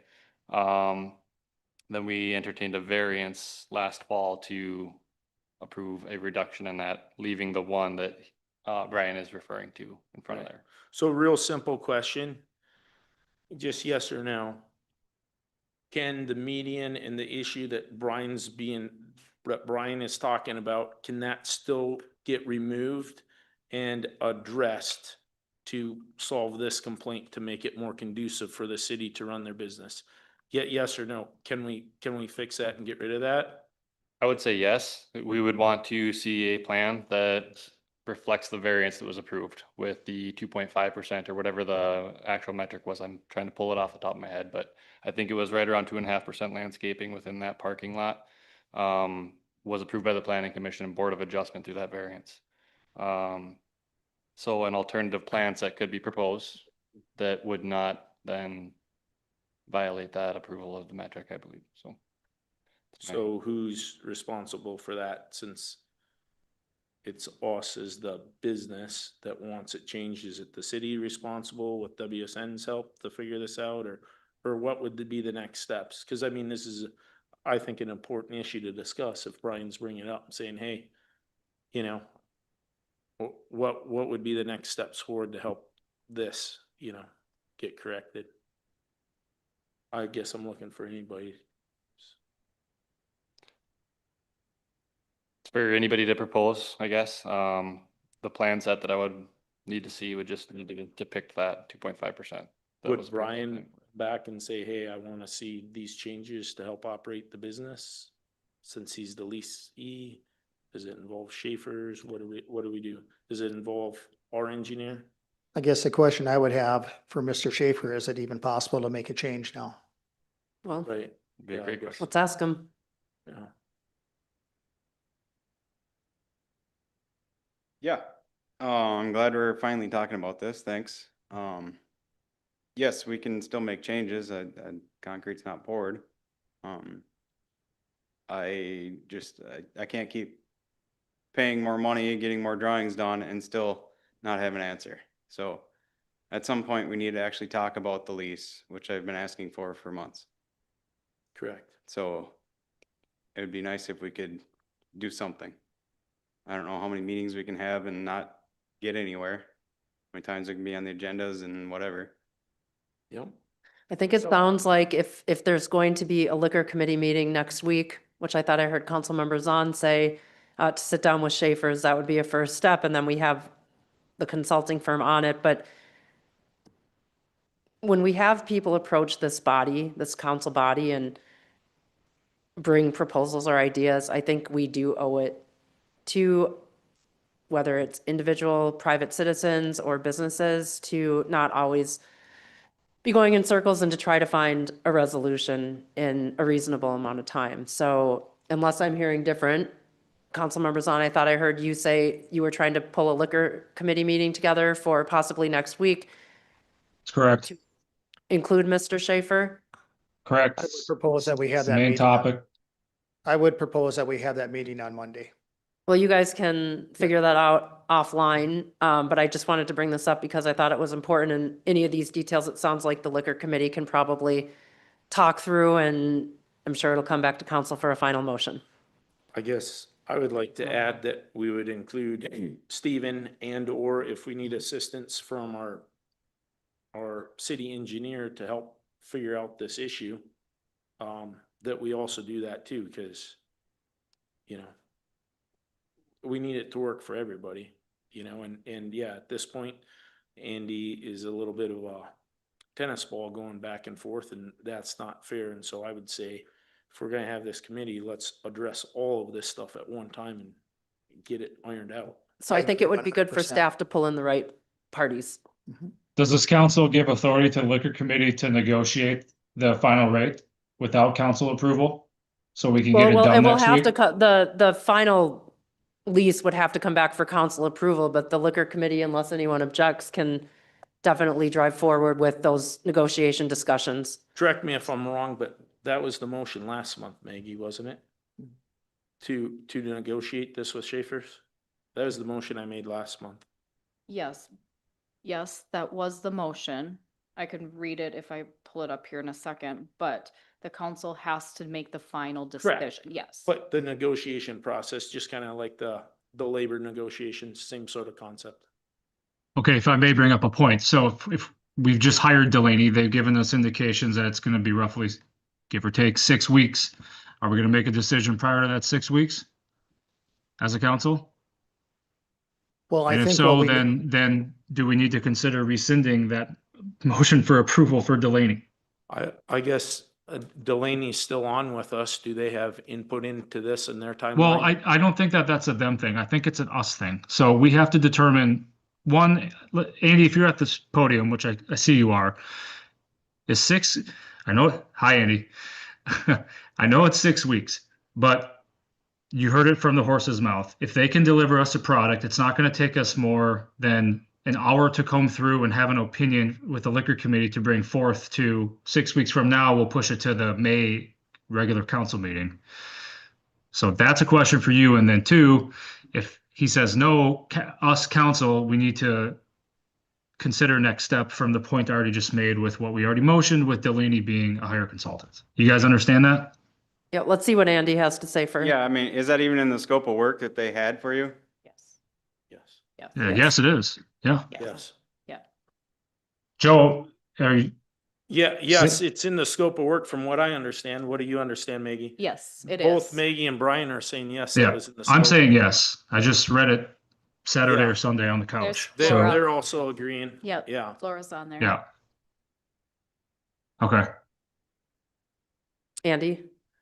Yeah, I mean, there's things that have to be done for this building to go up, so I guess if we get into a hurdle, we'll have to figure it out from there. As far as, you know, what you guys are gonna do. So I can be in touch when those things arise. Andy, if you and I if I have updates from the city, I'll reach out to you. If you have updates on building that we need to fast track something. just- That was the other question I had. You guys keep saying liquor committee. Is there someone I'm supposed to talk to get this going? It's a pretty broad, when you just say liquor committee, is someone in charge of that? Take your pick. It's flavor of the week. Yeah, that's the problem. Hey, now. I would, Andy, I see you generally, laughing, Terry. You can't, don't laugh at that. generally, Terry and I, we call a meeting together. That's not always the case. Right? The last one was Maggie and Jennifer, but we will call that meeting. We will do everything we can to have it on Monday. And I just wanted to recap a little bit on this. So we are having Delaney do our feasibility. And in the meantime, we're going to, as a liquor committee, we're going to negotiate with Andy Schaefer on a rate on that so that when we have our next meeting, we can come back and present to the city council the rate that we negotiated. I don't know if we'll have that information back from Delaney by then, but at least we'll have a rate that we can say, this is what Schaefer family says that they will negotiate with us and the terms along with that. And then if we don't have the Delaney outcome, we'll have to wait for that. And then that'll be on the next council Until meeting. May, Or, until the May regular meeting. right. Mhm. Okay, Does sounds everything great. sound accurate to everybody? Yep, that sounds great. Okay, thank you. Thank you. All right. One other item, since we're on the Spirits Pickle, and then we'll move on to the EDA. If council will remember, in December, Lonnie Thompson, a 40-year employee of the Pickle, came before us with a request. She asked whether the council would consider allowing her to shift from full-time 5 days a week to 4 days a week and maintain her health care benefits. At that point, I believe council chose not to motion and to refer the matter to the liquor committee. Lonnie submitted a letter for me to share with council tonight, so I just wanted to read that. To the Nisswa City Council, this is her letter. To the Nisswa City Council, I am sure by now Terry has told you I have given in, exclamation point. By that, I mean I will be taking every Monday off throughout the summer months and using a vacation day. I am very disappointed that I kept getting put off for the next month, etc. This is an issue you will be dealing with as the city as a whole is getting closer to retirement. As for a 40-year employee getting precedence in quotation marks by taking 1 day off a weekend to keep my benefits I have earned, and in parentheses, and deserve, is almost laughable, exclamation points. Also, I work 3 hours overtime each week, so for a total of hours, I'd be working for a pay period to 70 to 73 hours each pay period. I am hopeful we can work this out down the road. I have loved my job here. I have the best, in all capitals, customers, exclamation points. Sincerely, Lonnie M. Balsamo Thompson. So I just wanted to share that. And gentlemen, I don't know if this came up at the February meeting because I wasn't able to be here. But this is another one too that's been sitting out there, and perhaps maybe the liquor committee can, since we already had motioned that the liquor committee would talk about it, perhaps they can take this one back up as well and come back to council at the April meeting or perhaps even the May meeting with some thoughts. How does that sound? It is on our agenda. Great. Okay, thank you. Go ahead, Terry.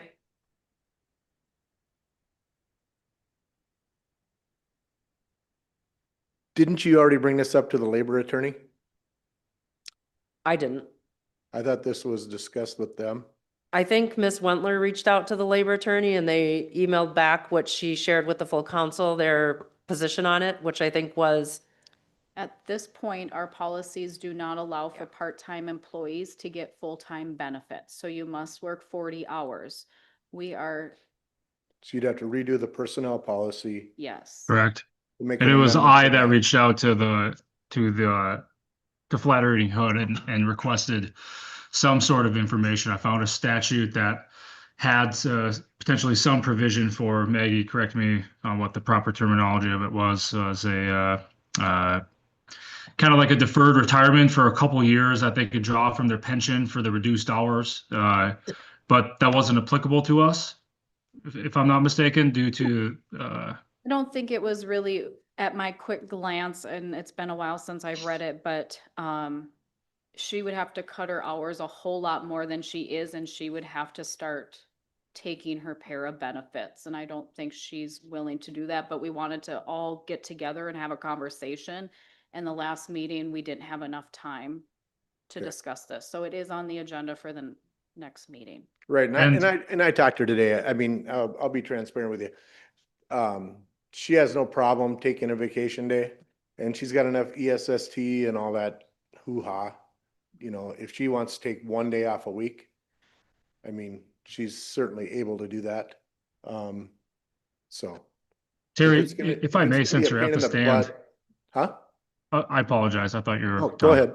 Go ahead. Since you're at the stand, I mean, the last I spoke to Lonnie on this, I believe was either late January, early February. Got that information in sometime after that, and then there's just really no feasible solution. I think that the last message I had from her was perhaps that she was not going to continue to pursue it, but Maggie has my email from earlier this week to be able to discuss both the Schaefer situation for Nisswa Spirits as well as Lonnie's phase out request. Excuse me for the lack of proper termination, but is there an issue that we need to try to accelerate here, or is there any other context, Terry, that you can provide from, you know, another perspective, like yourself versus just the mayor's? No, No. there's no issue at all. No. And she even said today, you know, she's come to the conclusion that it would take time for the city council to even put something like that together. Yeah, I think council members on, she just felt like she was being put off, right? Another month and another month. But she had conversations with Terry. I mean, she has, yeah, she'll figure it out until we do. That's basically where she's at. Okay, well, you Well- guys can talk about it on the liquor committee when you Yeah. have the time to fit it in. Yep. All right. Thank you. Okay, now we'll get to the EDA resolution, council action. Councilor Prime Minister We again. received enabling resolution establishing an economic development authority for the city of Nisswa. This came to us later today, so I don't know if everybody on the council had a chance to go through this enabling resolution. For those members of the public, at the last meeting, the city council made a motion to establish an economic development authority for the city of Nisswa to help the city as the growth and the needs move into the future. Any well, Mr. Blommer, I'll turn it to you if you have any comments about this enabling, or since you drafted it, Mr. Pearson, sorry. And then I'll go to council. Thank you, Ms. Carnahan. The resolution, enabling resolution can't be passed tonight. There needs to be a public hearing. Okay. That'll have to happen in April. So it got into your packet, just FYI, in case people have some things that they want to sort through before April. So no action item on that today. Also. Could you pull your microphone closer, please? I'm just having a hard time hearing you. Sorry Now about I that. understand what Jennifer has been referencing for the last year when people can't hear. Yeah. Also in April, it'd be my intention to put into the council packet also an organizational resolution for the EDA. So this enabling resolution creates it. The organizational resolution will have some other elements to it. That one doesn't require a public hearing. The enabling resolution does. So in April, we will notice the appropriate public hearing for the enabling resolution. You can consider it then and approve it if you want to do that. Also, an organizational resolution for the EDA will be in your packet at that time for consideration in April. Mr. Pearson, the only thing I noted is on this resolution in number 2, it says the EDA shall be governed by a board of 5 commissioners. And then it says pursuant to Minnesota statute 469.095 subdivision 2A. But 2A says 3-member authority, so I wasn't sure if that should say 2B, because B says 5-member authority. Well, what two? Unless I was missing, unless I was misreading that. I think my direction at the last council meeting in drafting this was, and this can be decided again in April, but the pleasure of the council was that this should be a 5-member committee. The reference in 2 to pursuant to Minnesota statute 469095 subdivision 2A just speaks to how that committee or how the commissioners are appointed.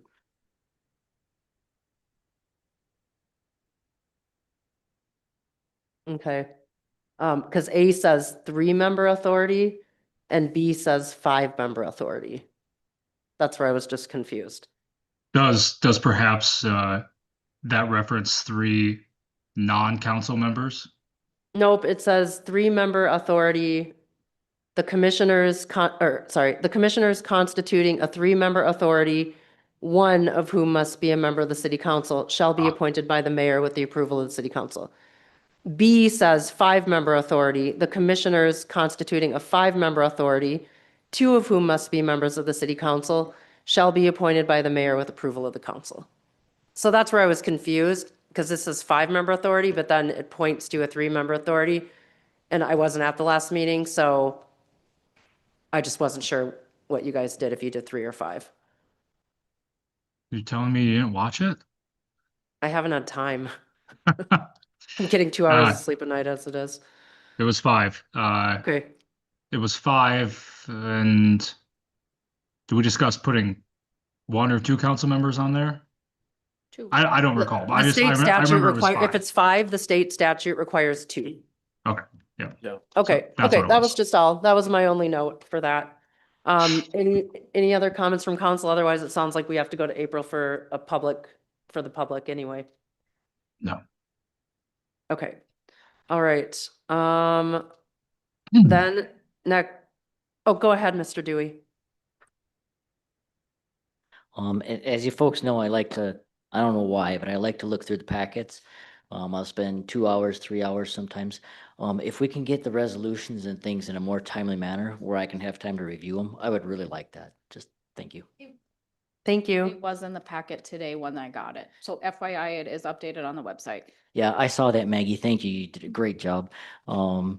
It just takes me a while to kind of absorb it all. There's a lot of words, and if I could get it as soon as possible, that would be great. Welcome to our world, Ron. Okay, next up, we have the Verizon cell tower appeal. Mr. Pearson, I'll turn this over to you. Ms. Carnahan and council at the February council meeting, the appeal on the permits that were granted by the Planning Commission Board of Adjustment in 2025 was granted by the city council. And then instructions were given to staff to put together a resolution supporting the grant of that appeal. That's what this resolution attempts to do, is put wheels on the grant of the appeal. That's what this resolution, again, is meant to do. If you approve this resolution, upholding that appeal or granting that appeal, then the matter should go back to the Planning Commission Board of Adjustment so that it can formally rescind the approvals that were originally granted for a CUP and 6 variances.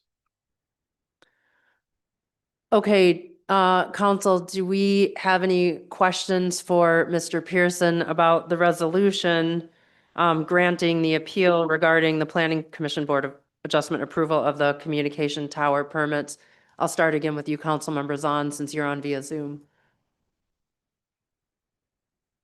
You're on mute.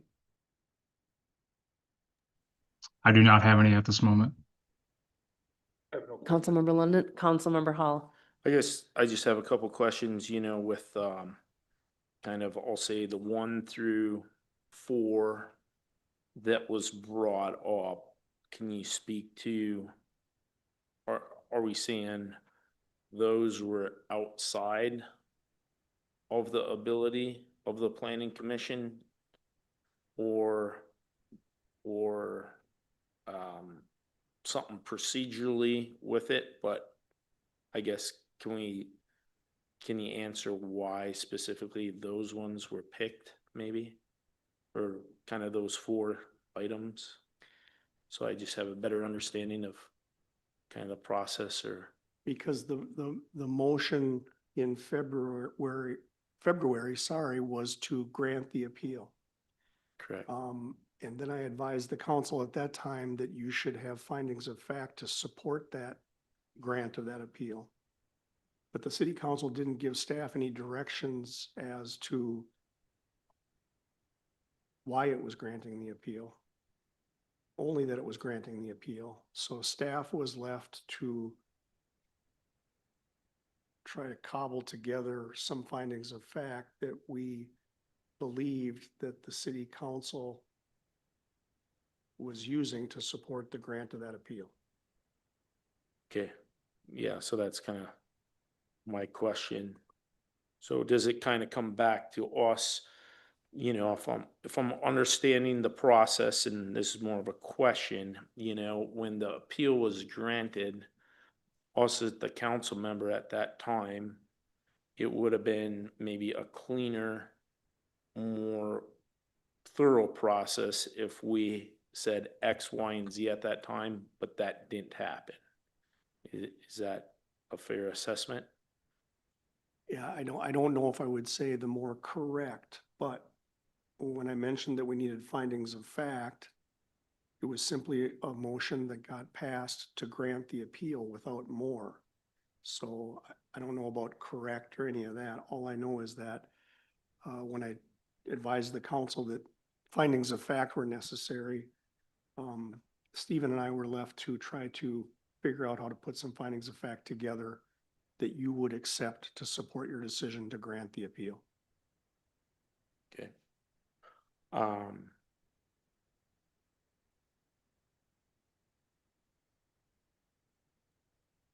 Do you have additional questions? Well, yeah, I guess so then my thought is, moving forward, with a cell phone tower or any other tower, like this, is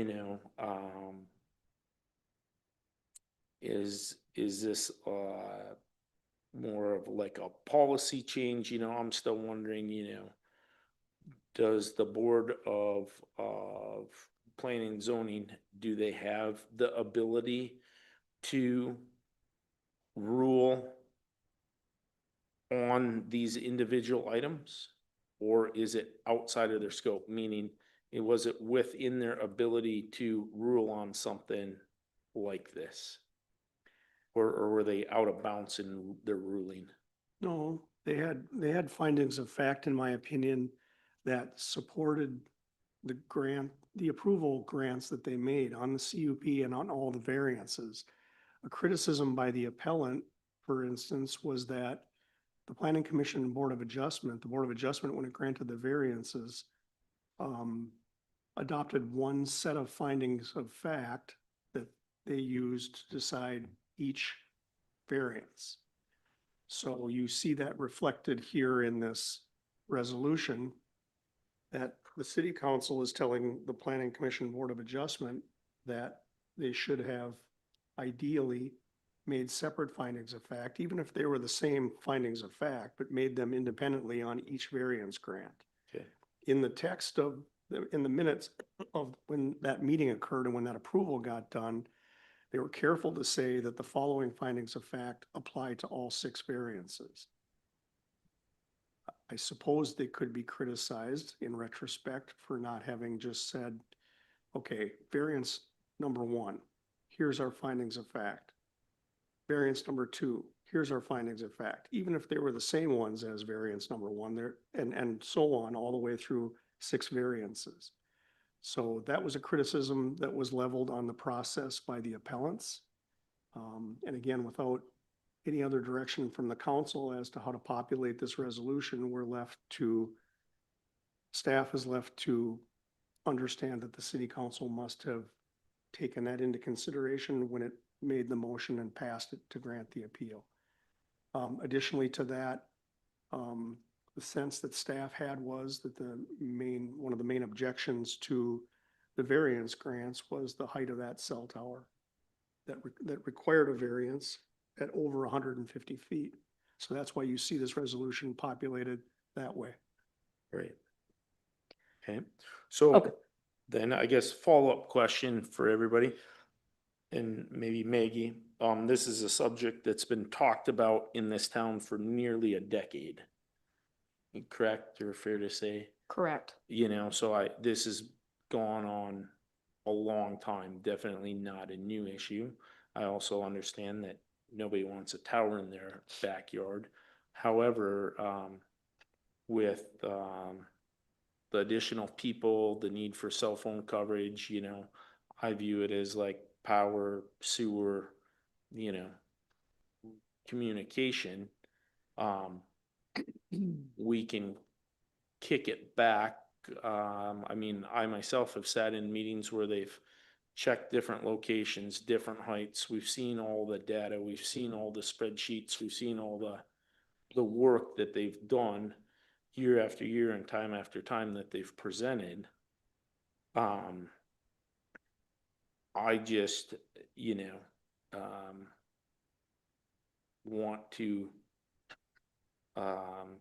figure out a good plan forward to advance it. I mean, we can't not provide communication in our city. And if we kick this back again, then where are we at? Where are the steps? What is the process? You know, does it get kicked down the road another 5 years? And we still have poor cell phone coverage for the people in the area, and we're not providing the correct service. And so I think. Well, Joe, I think that that's a fair question, if I might interject, to ask the city attorney as to if this was to pass tonight, what is the potentially perceived next steps? If you're curious on that. Yeah, I guess that's, you know, if we go this way, what's gonna happen, and if we go that way, kind of what might happen with this. Mr. Pearson, you said it would go back to the planning and zoning. Well, I'll let you chime in. The council already granted the appeal. Right. This resolution is just meant to give reasoning for that appeal grant. Sure. So this is really just backfilling the decision that was made in February about this appeal. Okay. From a procedural standpoint, I feel like the Planning Commission Board of Adjustment now needs to take this from you and do the formal rescindment of the permits that they granted. Because they granted them, it got appealed, you upheld the appeal, something's got to be done to reverse those approval grants. And then when that's done at the Planning Commission Board of Adjustment, this application will be at an end. And then I don't know what the applicant will do at that point. The applicant could come back to the city with a different plan for this cell tower. The applicant could come back, for instance, with an application that includes a tower height that would not need a variance, that would be at 150 or less. They wouldn't need a variance for that. Then it would be a question about whether the other variances that were for the ancillary parts of that structure would then be considered and approved. So, but from a housekeeping standpoint, after this resolution is approved, if it's going to be, then the Planning Commission needs to take the mechanical step to rescind the improvements they made. Okay, so at this point, we just need a motion to accept this resolution, correct? If you Correct. believe that the findings of fact support the decision that was made in February, then yes. Okay, so do we have a motion as it relates to this resolution? I make a motion to approve the Verizon cell tower appeal with the proposed findings of fact as presented. Do we have a second? I'll second it. Any additional discussion? Otherwise, I'd like to call the vote. Okay, all those in favor signify by saying aye. Aye. Opposed? Aye. Okay, motion carries. All right, last item, nope, sorry. Item number 6 under old business is collaboration services.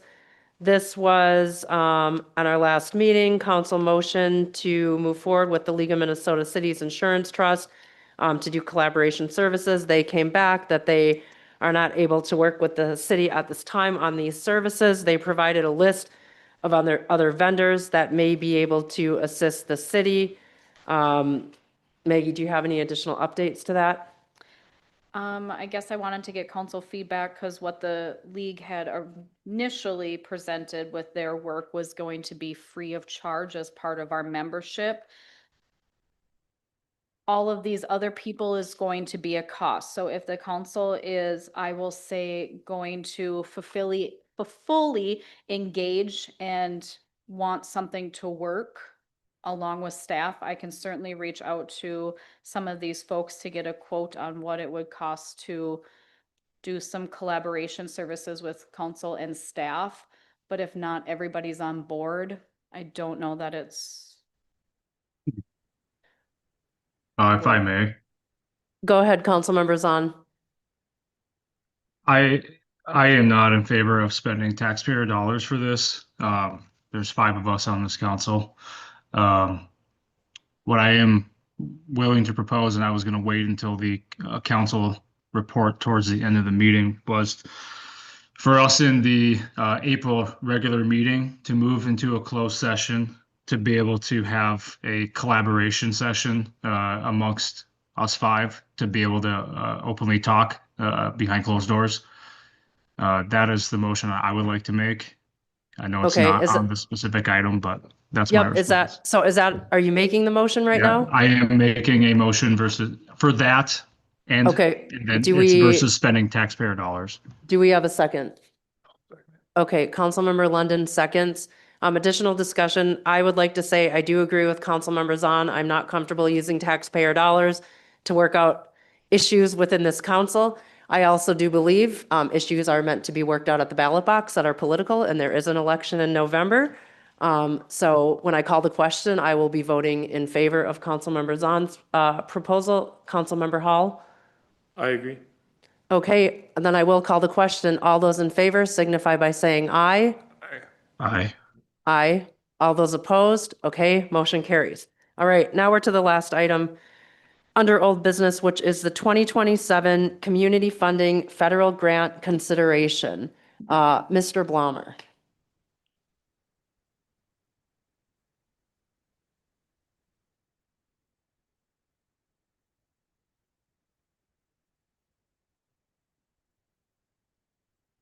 All right. So, you have a copy of the application for this funding that we have applied for. I've provided you a memo stating what we did and why. Basically, we had a short window to apply for this funding. There is no obligation for the city to accept it.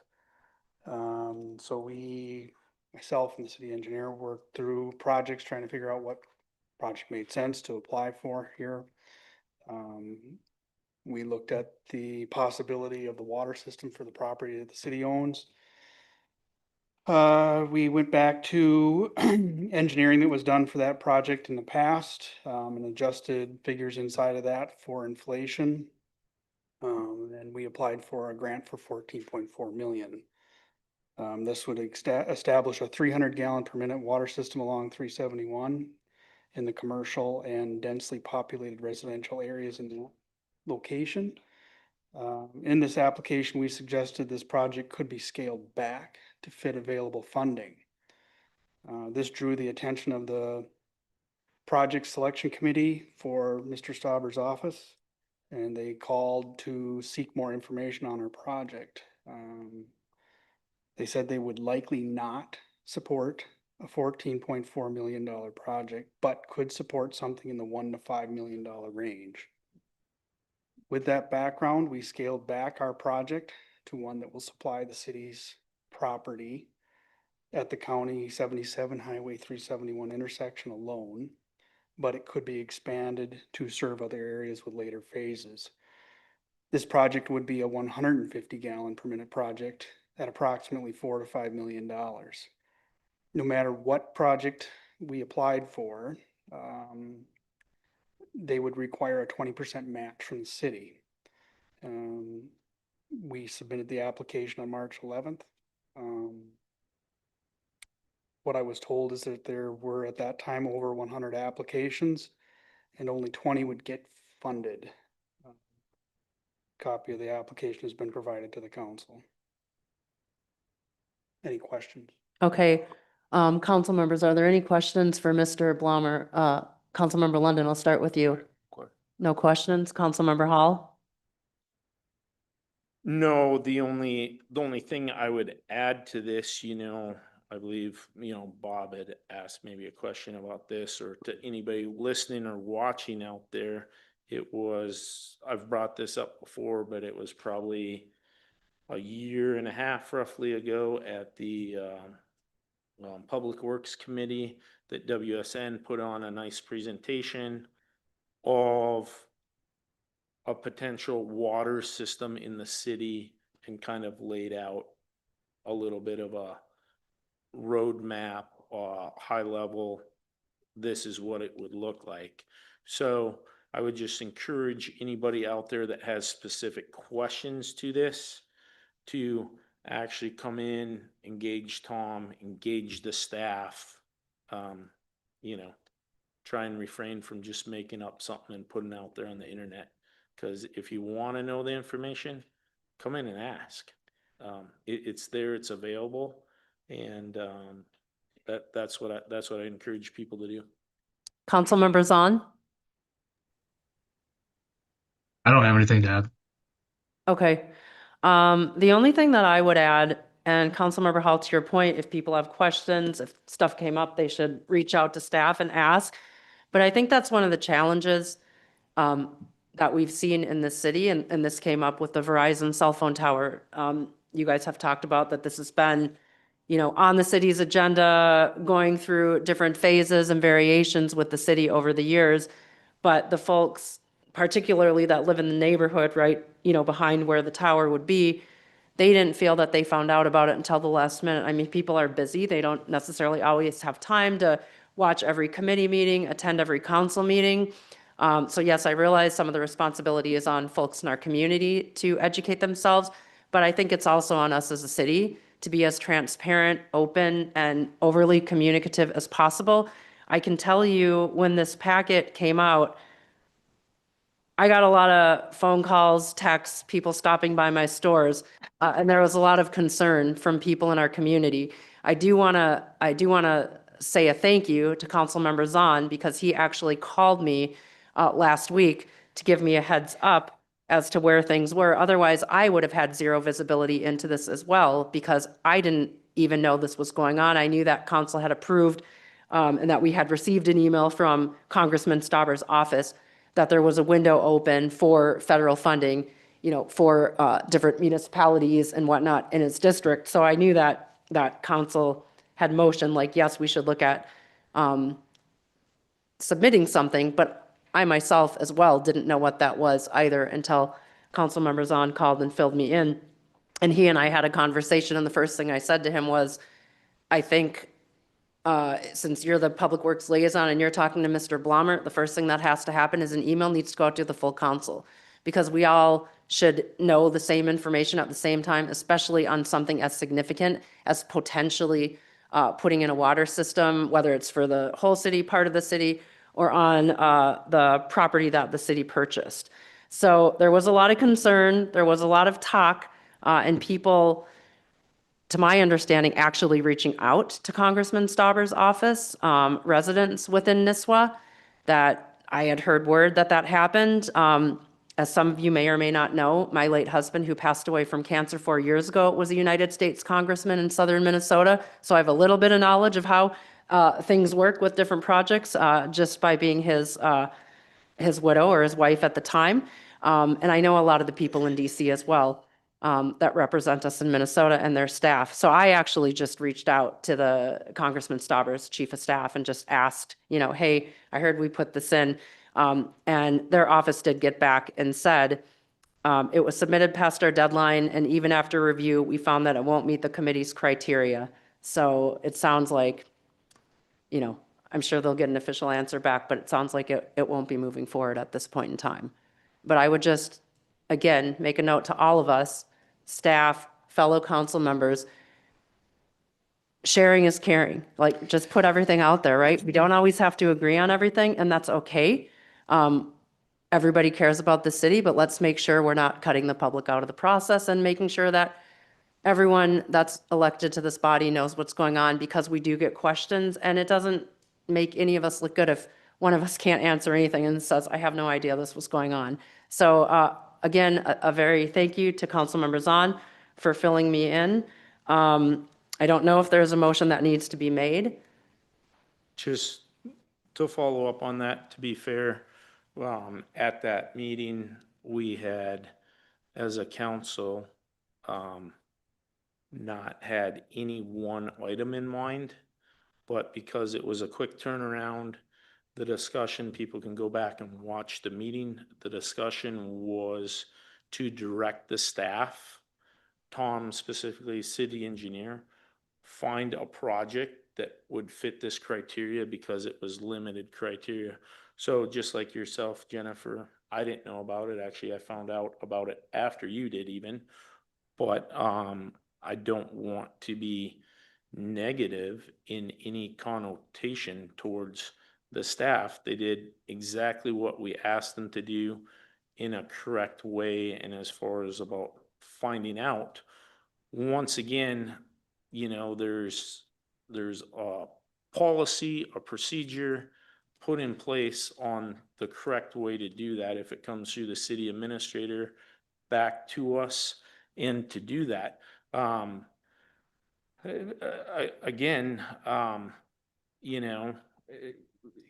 being fully transparent in everything, who in the city knew that you were gonna then directly contact their office? I mean, this information is news to me. I don't know, is it news to staff tonight? Did anybody know about this before right now? No. So, as far as being transparent too, Jennifer, you just blindsided everybody in the room, everybody in the council, all the staff with this information. So it just goes both ways. And so the staff did what we asked them to do, and so did our members of our consultants, WSN. So thank you for your work with it. Maybe next time it comes up, maybe we'll have another project that would fit. Projects like this would be great opportunities to do moving ahead. I know a water tower is like a 4-letter swear word in this town. I mean, obviously there's huge responses from people, but at the end of the day, we were also elected to what is the best for the community overall, what is best for our lakes that it's most made up in this town, what is the best for the 5-year, 10-year, 50-year plan going ahead. And also too, hear me out, I am not in any way saying I want to spend our money to do this, but when taxing our local citizens, but when there's a grant or federal money available to help a bigger project like this, I fully support going after any and all opportunities to do that. That's the only way we're ever going to get something done, because I will never vote for taxing the local people to put this full burden on them, and so we've got to try. So thank you, Tom. Thank you, Dave, whoever worked on it, and I guess we'll try again next time. Unless You're you got welcome. some, Tom, do you have anything you want to say? No, I think I would just echo the short turnaround on this. There was no Yeah. opportunity to have a meeting about this or Right. notify anyone. Yeah. Exactly. I mean, it was either that or we just don't apply. Yeah, no, you I mean, did so- exactly what was asked of you. I don't think there's any disputing that it was a short turnaround and that council did direct staff to look for projects, staff and partners to look for projects and submit them. I think all I'm saying is, yes, we couldn't maybe have another council meeting on the issue, but over communication, I always find is best, right? Yeah, I'll try a ESP the next time. And I would also say, Councilmember Hall, I agree with you. If we do have federal grant opportunities, we should absolutely consider them. But when you are going to a member of Congress for federal funding, typically two of the core requirements they have are a project should be shovel ready and it should have widespread community support. And I think that's, again, and that's a huge opportunity for the city of Nisswa. Let's get by and let's be transparent and let's make sure folks know what's going on and let's hear how they feel about it. Mr. Heidemann, it looks like you would like to make a comment related to this specific issue. If I could, Mayor, yeah. Sure. First of all, I'd just say, Joe, something you said just really struck home, and that was about a plan. And I don't want to take that and change it into anything else, but I think something that really caught the community here is a plan. The city purchased a piece of property. For the most part, I don't know that there's been a plan that's been produced with public input. And if we're, if the city's going to work on something like this, a plan is important. It is really important. And if the opportunity for a water tower or some funding just pops up, which it does every year, by the way, these monies come available pretty much every year, either through the reps or the senators. But I would just ask that the city gets a plan together, and then once the plan is established, then look for the funding rather than just, oh my God, there's possibility of some money available, let's just go after it. And then the citizens are like, what the hell is going on? A water tower, it just comes out of the blue. I had a council person tell me a couple weeks ago that was 20 to 30 years out. And then, and I probably believed it. I'm not saying that I don't think the person was not being honest. I think that's what their belief was. But then some money comes available and this pops up out of nowhere. And so a plan with timelines really seems to make sense. And again, these monies are available every year. So thank you. Thank you. All the more need for the EDA. That's, kind of the goal, the whole goal of the EDA is just that. I think, Bob, do you have something, Bob? You're standing up there. 60 seconds. Great. Go ahead. Yeah, I've been out of the state for about 3 weeks, so maybe I've missed a bunch. But Bob Fear, F-I-E-R. Anything else? Okay. What resonated, I'm going to talk to the mayor just as representative of everybody. What resonated with me is shovel ready in communication. And I guess I would like the council or whatever to define what shovel ready is. I come from the corporate world and done a lot of projects similar to this. And to me, is shovel ready a written project scope? Is it a P&ID, mechanical, civil, and electrical drawings in the package with a conceptual quote that people then review and comment on? And I understand that sounds like a lot of work, but is there a capital threshold in which you say anything beyond this, we're going to have 30 days of communication with the citizens in Nisswa?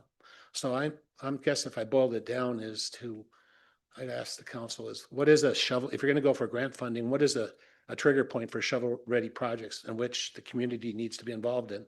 And I don't think it's individuals, members might hear a rumor to go and talk to a council member on a committee. I think there should be a central place, whether it's on your website page where I can go and get detailed information on a project, or whether it's if you share quarterly or monthly newsletters that give reference to where to find things. Because, relying on the community to come in and because they heard something in the app and look people up, I think that's kind of I don't want to use the word, but it's a little backwards. Thank you for your time. But so shovel ready it's not driven by us, it's driven by the Congress people's Right, office. it's a requirement for a Yeah, grant. but it's the requirement for them. So it's what it means to them. Oh, but to them. But Right. shouldn't we understand what that means? Their definition? Yes. Okay. I come from pharmaceutical plant background, so shovel Okay. ready is a big package to me. Okay, thank you. If there's nothing else, I'd like to move to new business, but it's because we have a member from the community and she's been sitting here waiting for 2 hours. So unless council members on, did you have something you wanted to add? Otherwise, I'm going to go to Ms. Spieth. No, though, well, yes. You're on. Okay, good. Mr. Fear, to your point, I do completely agree with you. I think we actually discussed that to a decent extent. Maybe Mayor, you recollect that. We talked You're about correct. what is shovel ready, what's not. Another in our industry, we talk about what's also shovel worthy. And Bob, we're in the power utility industry, utility scale solar farms, substation, battery storage, transmission line projects. Shovel worthy means there is enough conceptual piece to be able to drive things forward. Um, this thing came up fast. I've been on this council, I think, 4 years this month. I've never, as a council member, received an email as we got a month or so ago from any rep from Representative Pete Stauber's office about this. So to Fred's point, you're correct. But to be solicited like that via email, that's why we drove this piece to a council discussion last month. So council, shovel ready, shovel worthy. It was debatable. It was a shot at something. The staff obviously deemed that this was the closest project that was either shovel worthy with some considerations for shovel ready. And with the mayor's update that she has right now, that's where we're at. So there is still long-term planning that has to be done, hence the drive and the urgency for an economic development authority. Thank you. Okay, we're going to go to new business. The first item is Roy Access Concerns, and we have Laura Beath with us. She is a resident. She did approach the city about this to come on our agenda previously, but then had a beautiful new grandchild, so she's here with us tonight. Thank you for sitting here so patiently for 2 hours. We will turn it over to you. Thank you so much. My name is Laura Beath. I live at 8010 Whitstrom Road in Nisswa. I want to thank all of you for serving, first of all. I spent the greater part of my career serving on boards like yourself, and I know it takes a lot. So just wanted to give my thanks to you. Also, as mentioned, I've reached out on this issue. I didn't know where to go. So I started reaching out to the police department. They were very respectful with what I'm going to share. I ended up going to the DNR next.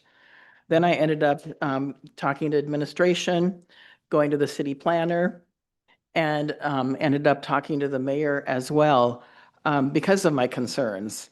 In 2001, I had bought the property of 8010 Whitstrom Road.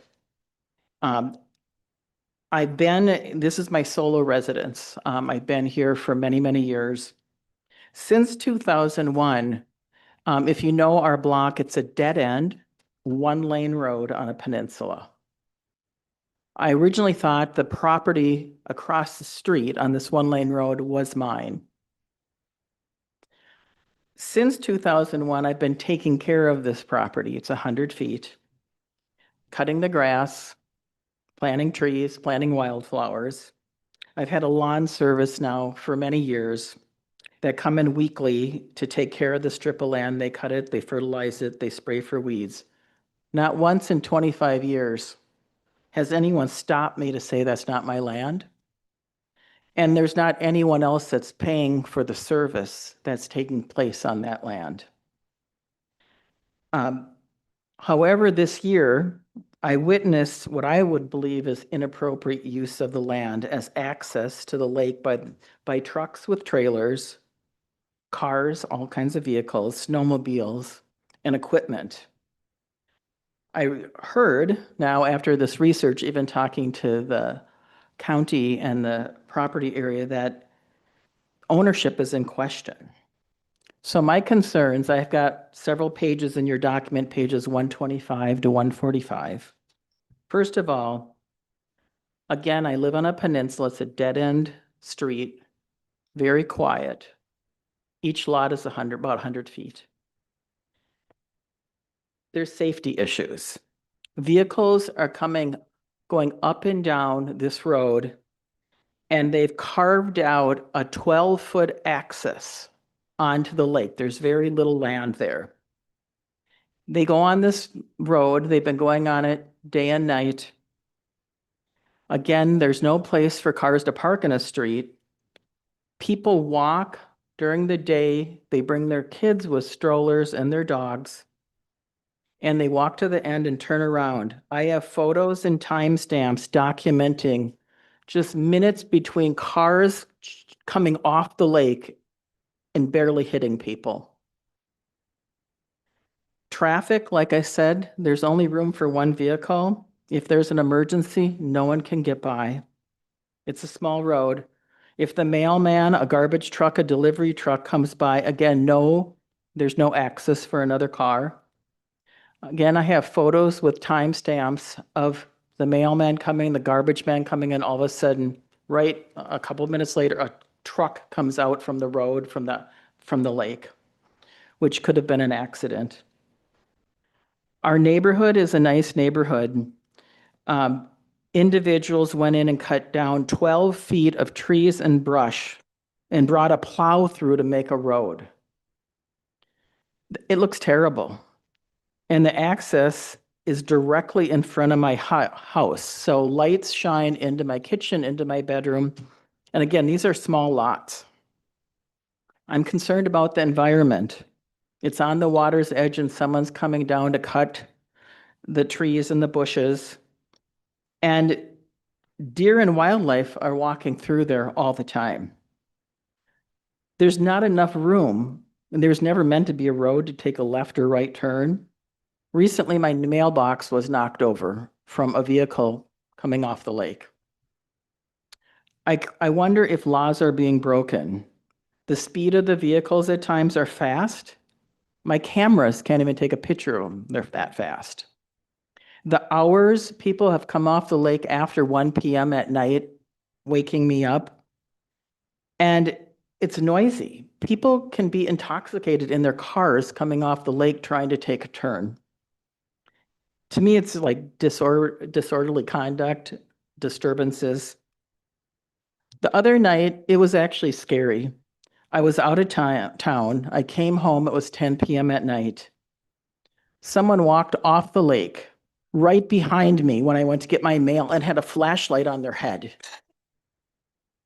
I ask you, would anyone want this to happen if you thought you were alone at the end of a peninsula? These individuals walk and park in a turnaround that's not meant to be for cars to park, and there's no room for them to park on the street. That is a turnaround for the buses or anyone that gets to the dead end of the road.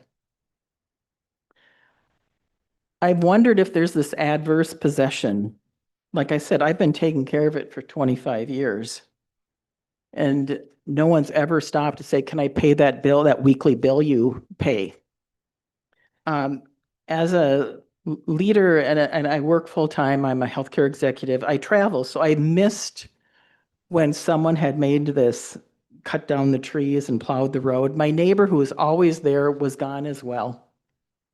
So I'm just asking for you, when you think of this access is less than 50 feet from my house. And I can't think of any reasonable person that would want this to happen. Of what can we do to reinforce safety? I've shared kind of the plots of this.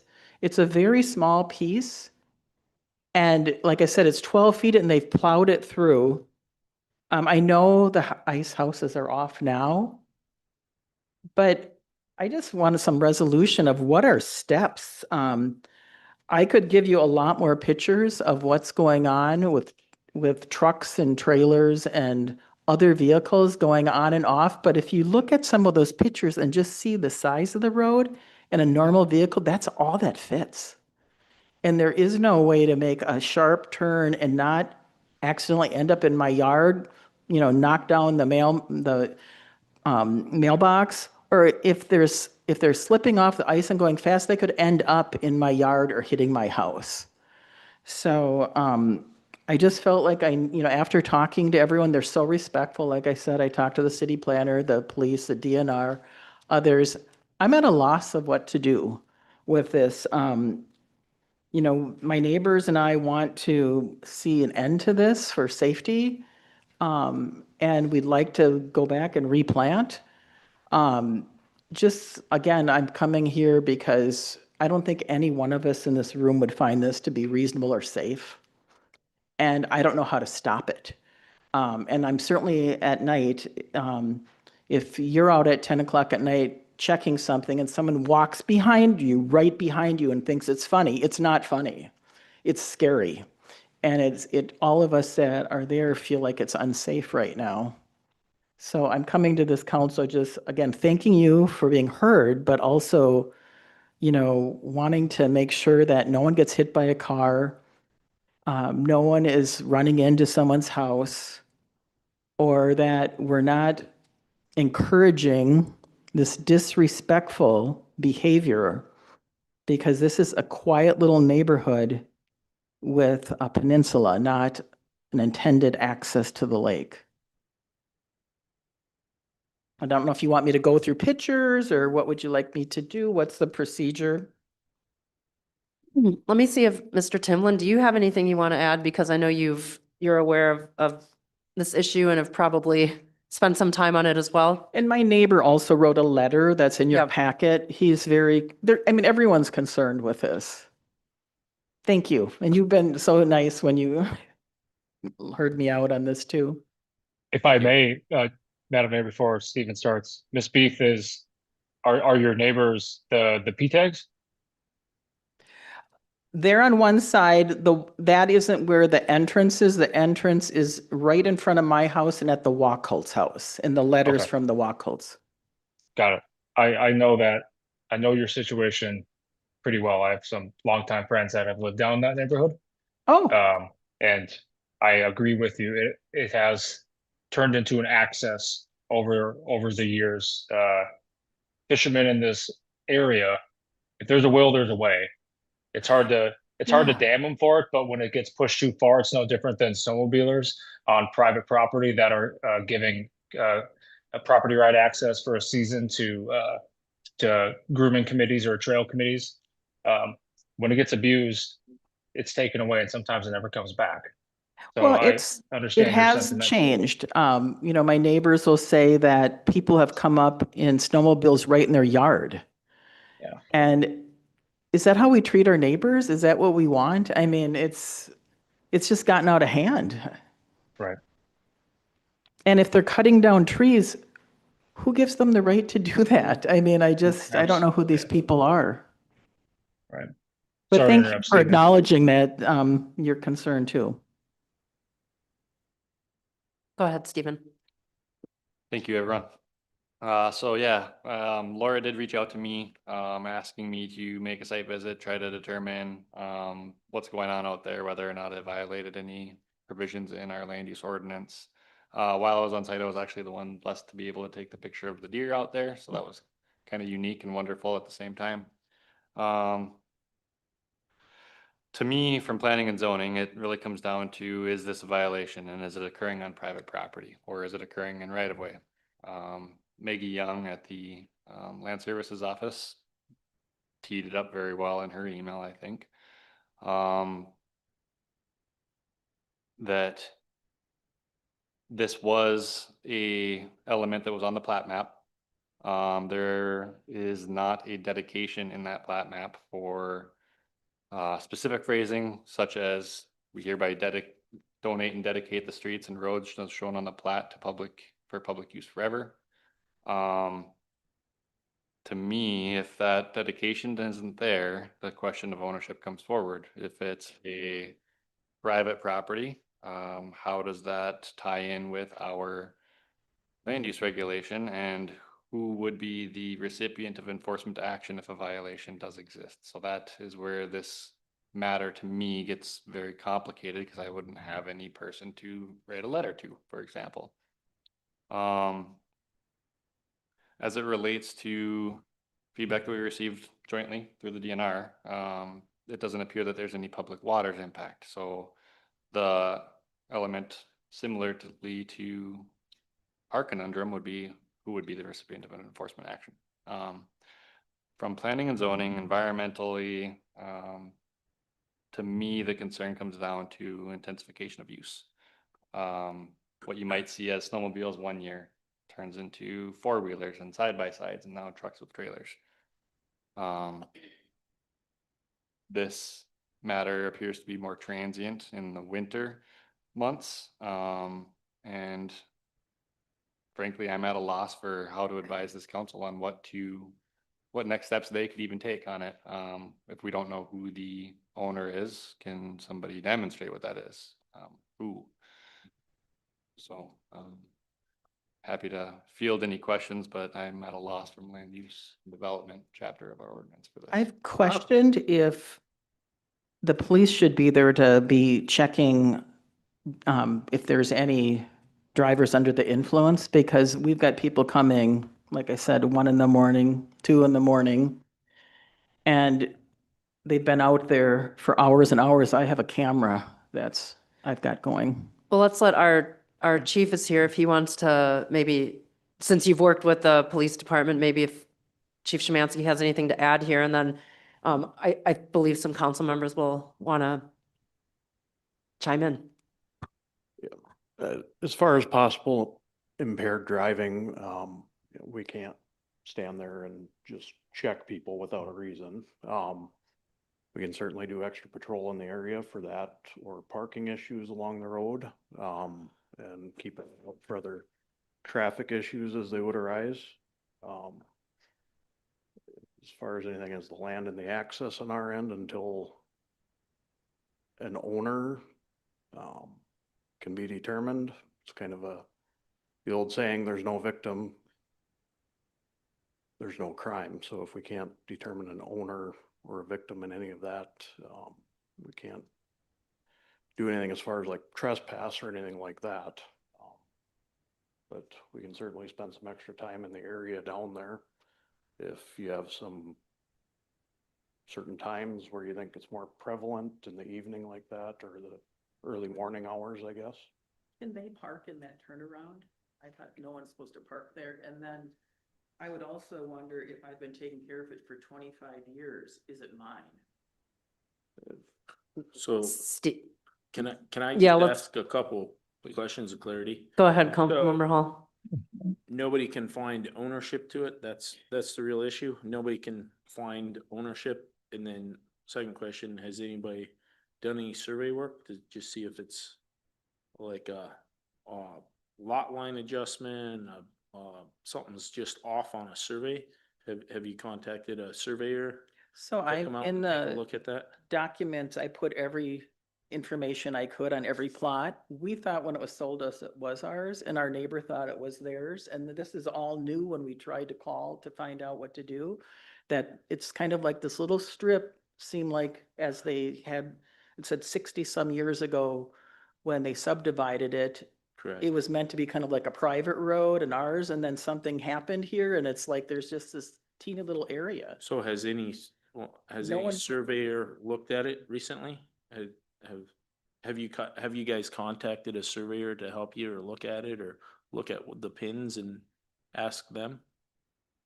I went to, I contacted the county where they look at the property, and that's where they're saying the records, it was all one piece of land that was subdivided for our homes. And originally it sounded like it was private. It was never meant to be a right of way or easement, any of Right. that. And all of a sudden now this issue's come up, and they say happens once in a while, where after time, something happens like this where the road is put in, and Yeah, I guess I that would don't- be maybe my recommendation, to start somewhere, just to contact a survey company to have them come out there and just help you truly find what property is yours, put some pins in, reevaluate it. yeah, there's a survey the- with the one document from the neighbor when he had to add on. Yeah, I would still say to come out and have your property surveyed, pin, parceled, look at that, compare that to the abstract that you received when you purchased your home. That would be one recommendation to start with. Stevens' jurisdiction stops at the high water mark, the OHW. And so what has the DNR, Steven, said about them crossing that area? Does the DNR have concerns, or, have they sent out a conservation officer or anything because something's wrong in the vegetated area of the lake, or what's Sure. the DNR stance? So if I understand correctly, you did contact a conservation officer as well. Mhm. As it relates to this use, the hydrologist did weigh in on it, Jake Free with the DNR, that in its current state, there's not a violation of public waters. There's no gravel deposited there. There's no impact to the lake bed. As you said, city's jurisdiction starts and stops at the OHW. Inside the water body, that's more DNR, county surface water ordinance. To me, the encouragement to engage professional services is probably a great recommendation.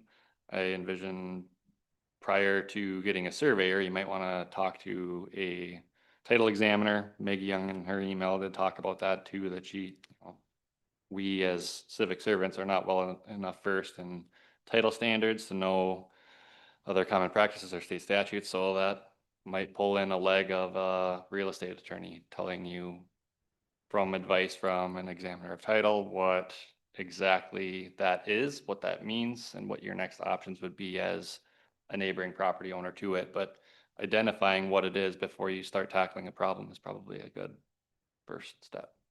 From the city, I might recommend that we kind of observe, document it over the course of time, monitoring that intensification of use element. Still, at the end of that, if the use does intensify, again, we're left with the conundrum of now who do we enforce upon for this violation? If it's private property, for example, providing access to your property, that might be on an easement, but private property typically starts with enforcement action of stopping the trespass. Once the trespass is addressed, if it is private property, I can start engaging you on restoration of that shoreline and what that looks like, pairing with the DNR, soil and water conservation districts, for recommendation of vegetation that can proliferate there. But identification without knowing what we're looking at specifically, that's where we're all kind of at a drawing a question mark on the board here. Well, and I've taken care of it for 25 years until this happened. And then I'd ask Tom. Stephen is, well, I can't tell from the plat dedication language because this plat from 1968 has language, but I can't read it because it's small. Do we know, and Tom, do you guys, is Whitstrom Road a publicly dedicated road? You maintain it? Yeah. So it is a city maintained road, make sure cooperative agreement where they take care of that, take care of part of Glass Lake Road. Okay. So it's publicly maintained. I just can't tell from the plat language. Stephen, do you know in the plat language, is Whitstrom Road dedicated to the public? There's no mention of roads or streets in the dedication language. These parcels at the end of the peninsula probably constitute 10% of the road's length. Most of it is. Well, even if Whitstrom Road was dedicated to the public in this plat, we're still talking about this access off of the road that is now going to the lake across private property. So we have prescriptive rights, obviously, even if there's not plat dedication language, we have prescriptive rights to maintain and consider Whitstrom Road public because of those prescriptive rights. But I guess the point of this is illegal activity happening on private property, and the city can't do much about that unless the city was interested in trying to protect its rights in Whitstrom Road to somehow block that access. It's so unsafe. I mean, it's. Your best path on this is, yes, to consult with a real estate attorney because you might have some adverse possession rights. You might have a quiet title action. These things happen in plats sometimes where land that gets platted, there's some useless piece of the land and it's not dedicated to the public and it's not used for the purposes of the plat. I've seen a situation kind of like this in Cuyuna recently where a portion of the plat wasn't dedicated to the public, but it's a gap in the plat. And so the neighbor started a quiet title action to acquire title. The owner of the property is whoever platted it. So your effort in a private matter would be probably a quiet title action or an adverse possession matter to cure the long-term problem that you're talking about, that you've maintained it, you think you should own it. Of course, if that happened, then you'd have rights to stop that access. I don't know what the city can do in the meantime to stop this activity because it is private property. But I suppose I could investigate with Tom the idea of whether something could be done with respect to what's essentially illegal access on Whitstrom Road. So they're crossing the city right away. You get to this private property, it's the. Yeah, If the city council directed us to put some kind of yeah, fence or barricade within the right of way. yeah. Well, I didn't want to just say that to you without talking to you about it, you know, offline. Yeah, but I didn't want to speak. Scary. I'll tell you that. I didn't It's want to speak scary. for you, but now that you've said that, yes, probably a pretty simple thing to do while Miss Beeth figures out her options to acquire ownership of that land is, you know, we've got essentially a legal access to our right of way, right? And in that case, if your department could do it and if the city council instructed it, could you put a guardrail up there? Could you put a barrier there? Could you put something in the interest of protecting our rights on Whitstrom Road? Tom, that's a fantastic idea that I was just thinking of. You know, Mr. Blommer, you got quite a few leftover boulders in your gravel pit over by the water plant, I believe, or the sewer plant. It would just be funny if you loaded a couple tons worth of those decorative boulders and dropped them off towards the lake. Well, it's a little dangerous though. You'd want something better than that. It's probably barricaded for now, barricades, we place a temporary like blocks. Want something more permanent, it's okay, if it's allowed. Yeah, I mean, that would be under the theory that we're protecting our road and we've got a right of way that's an illegal right of way that we would otherwise, somebody would have to apply for a permit to access our right of way, like a driveway permit or something like that, right? Well, what I would say is we haven't provided a improved approach to the road there. So every time they're coming and going, especially here in the next couple of weeks, we get soft, they potentially damage. Yeah. I mean, that's the idea, right? Is that, again, I didn't want to say that out loud, but you offered it. So that was what I was thinking. Yes. Could the council authorize you to place some kind of barricade there to stop that traffic, at least in the meantime, while there's a different solution figured out? But that's not the whole solution for you. You have a private issue here. Yeah, which it's is how could very you- close to my house. They knocked over my mailbox. I mean, if someone, and they go fast. Yeah, So I love any help with this because, you know, you it's should do what scary. You should do what you need to do to investigate your ability to gain title to that land, which would put a stop to this permanently. But there might be a solution for the city in the meantime, under the auspices of protecting its road to block that. So based on the conversation, do we have any council member that would like to make a motion to empower Mr. Blommer to look into different solutions and see what might be best? So moved. Do we have a second?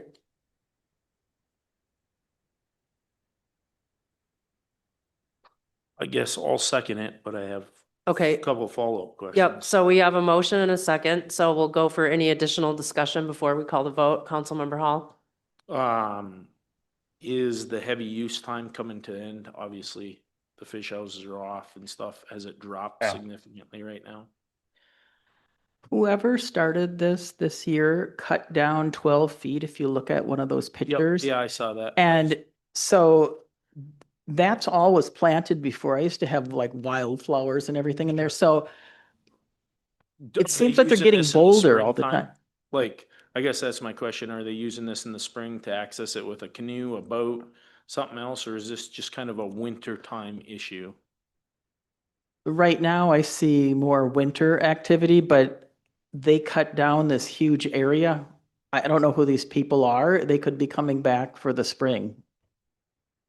I'm sure there's a lot of emergent vegetation that volunteers itself in the spring months during green up as well. And if this road isn't plotted to the city or given to the city, then are easements and accesses like another road that is there and available for us? Like, do we have the 33 feet off the center line? Because this isn't titled to the road, does that still all exist and apply? Sure. So if it's not platted, as Tom is alluding to, we are there by prescriptive right. And so it would really be just the width that we maintain. So while you've been mowing the grass or doing whatever, it would be, you would follow along where the city has been maintaining that width from the center line is what would be the prescriptive right, as I understand it. So usually we mow about an 8-foot width strip alongside the edge of the road. So anywhere inside that 8-foot, we could do work. Anything outside of that, if there's not a prescribed right of way, we can't touch it. So I guess my question is there a reason or anything to look into the city actually getting that road designated, plotted to us to have all this right away? Is that of any benefit to the city for the whole road? What do you mean, Whitstrom Road? Yeah, or Woodstrom Road. Blackman's? Woodstrom Road, the whole road. Is there any benefit to that? You know, I mean, as we go through a road bond project, is there any So- benefit to doing that work? off That of road was resurfaced a few years ago. Okay. I would have to refer back to the plan set with that if it defined the right of way at all. Or if, so with that, Woodseth would have done that work for us. Yeah. If it was defined in any way, that might say, if it's not recorded with the county, I I think not it's sure. there by prescriptive use as a publicly maintained stretch of roadway. And the one thing I'd add is the turnaround is there for a purpose of maintenance and public safety. And so parking is not the intended use for that, as you stated. And so, you know, the city could put up no parking signs if there aren't any right now. Well, and I'll just say the other night I came there, it was like 10 o'clock. And I walked to my mailbox and someone walked off the lake with a flashlight right behind me at 10 o'clock at night. And then went to that turnaround where their car was. It's scary. I mean, who wants that? I mean, So I think we have a motion and a second on the floor. Unless we have anything else, I'd like to call the vote. Okay, all those in favor signify by saying aye. Aye. Aye. Opposed? Okay, motion carries. So thank you for bringing your concerns, and the city will explore options. thank you so much. Thank you for waiting too. Yeah. Okay, next under new business, we have parks, contract for Nisswa Lake Park restroom. Thank you for waiting as well. Ms. Moon Peterson. Good evening, thank you. This one's pretty straightforward. This is a notice of award for Pratt to do the work at Nisswa Lake Park. That's the trail and the bathroom. We did quotes and Woodseth can elaborate any more if you have questions on that. Do you have any? Pretty straightforward. The bid or the quote came in within the range that we were hoping, and we have prior work experience with Pratt, so we're recommending that award be made. Any questions from council? Seeing none, I'll entertain a motion. Make a motion to approve the parks restroom project as presented. Second. Second from Councilmember London. Any additional discussion? All those in favor signify by saying aye. Aye. Aye. Opposed? Okay, motion carries. Next item, again, for Amber is the Nisswa City Park DNR Outdoor Recreation Grant. Yes, so this one, what I'm asking for tonight is the approval of the resolution in your packet. That is to apply for the DNR Outdoor Rec Grant for the City Park Playground replacement. You'll find in your packet, there's a lot of additional information because I believe we should know what we're applying for. So we are still diligently working through, especially the budget portion of it, to get it ready for submitting the application. So a couple key points that I want to point out tonight. The grant requires specific accessible pathways to all areas of the park. So that was kind of, as we dove into the grant, something that we had to kind of add in that we weren't initially expecting. That kind of drove some of the prices up for the amount of concrete work that we were going to have to add as a requirement of the grant. So I want to point that out to you guys. And then with that, it also enhances the inclusivity and the accessibility, which is a key factor in the scoring criteria of the grant. So couple key points that I just wanted to point out to you guys. As you look through those other materials, there is a significant amount. Happy to answer any questions on them. But ultimately tonight, I'm just looking for approval of the resolution to apply for the grant. And if you guys have any thoughts on the matching contribution, it is a 50-50 match. Do we have any questions for Ms. Moon Peterson about the grant? No, I think it'd be a good thing to go after and, you know, Okay, well, entertain a motion. I'll make a motion to approve Amber going after the grant as presented. Second. Any additional questions or conversations? All right, all those in favor signify by saying aye. Aye. Opposed? Okay, motion carried. Thank you. Thank you. All right, next up, we have 2026 Road Bond Professional Construction Services. Right. What this is there's a proposal from Woodseth, excuse me, to provide professional construction services related to the 2026 road bond. Some of this would be survey work, administrative services, construction observation, and documentation of the 26 road bond construction.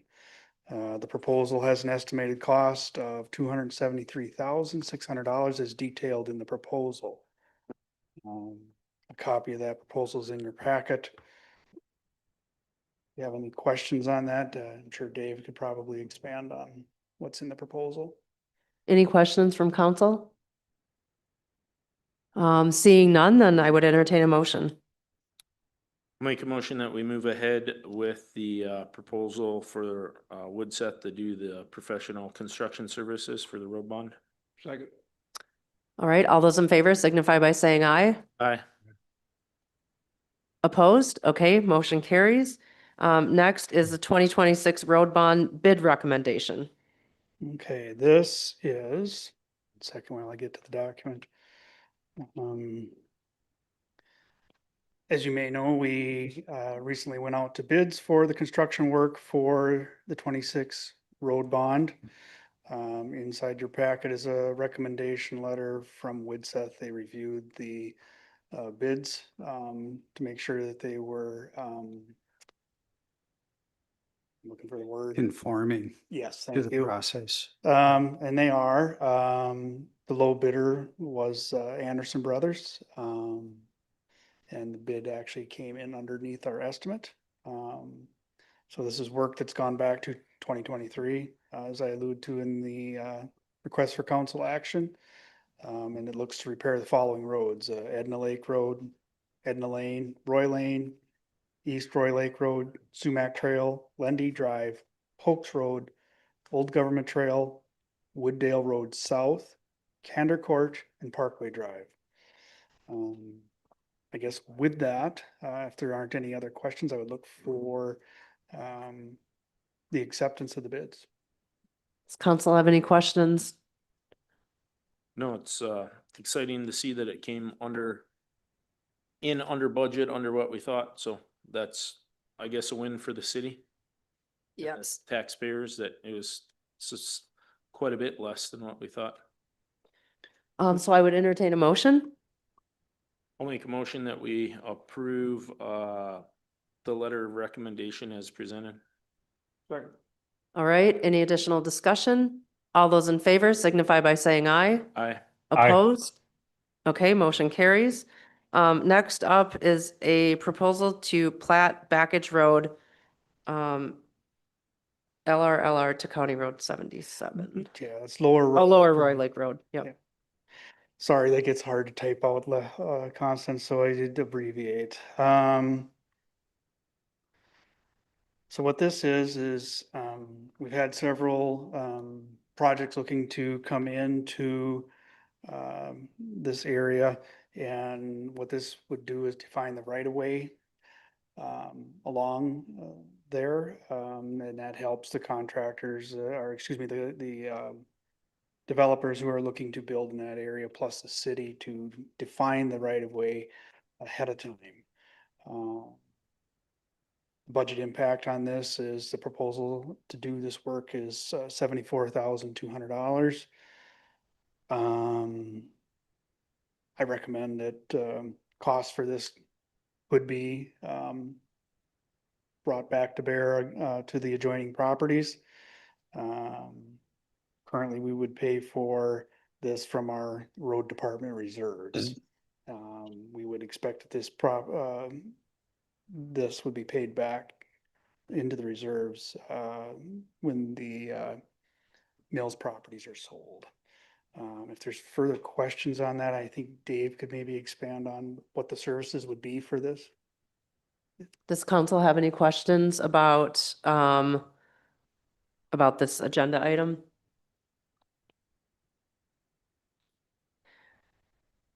I have a question. I'm not sure who to direct it to.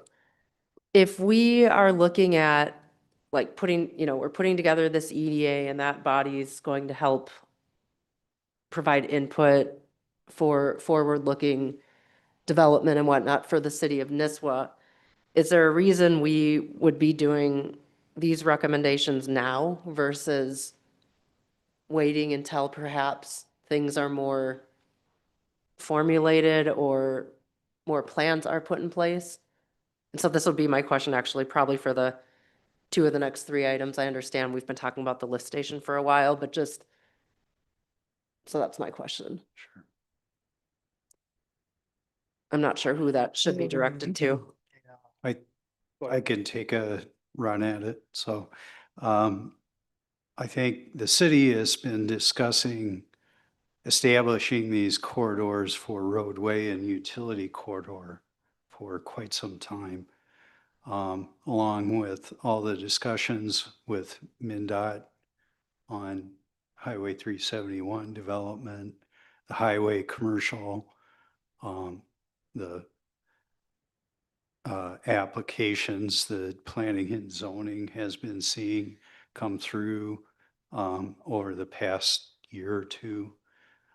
It became more important, the importance of preserving a corridor in advance of construction of a building or other private improvements that would prevent that from happening, or that at least the option of it happening really became more apparent. And so, through the discussions at the planning and zoning level, at Public Works, and just, in general, with all the discussion about the various developments, we felt it would be a good idea to get this in front of the council, give you a chance to kind of absorb what the cost of platting, doing a right-of-way plat and kind of the 3/4 from the intersection of 77, 371 would be. And to break it up, because it is a cost commitment to start down the path of, preserving and establishing these right-of-ways. But we feel it's that important to get it in front of you. Whether or not you decide to move forward tonight, at least it gets the conversation started. Mm-hmm. Thank you. So just to add, Dave, you had suggested that this is a process that other communities use as well. You'd use the example of Cross Lake. I believe I still have Yep. some examples of that on my desk. I think this is a good tool for the city to use. I think developers would appreciate knowing where we want to put this to. I've heard that comment a few times, kind of to allude to the transparency and openness that we're seeking. I don't think people want to hear that there's a backage road that needs to go through or some kind of a service drive or utility corridor back. I think they'd like to know about it ahead of time. So this would help us provide that. Thank you. If there are no other questions, I would entertain a motion.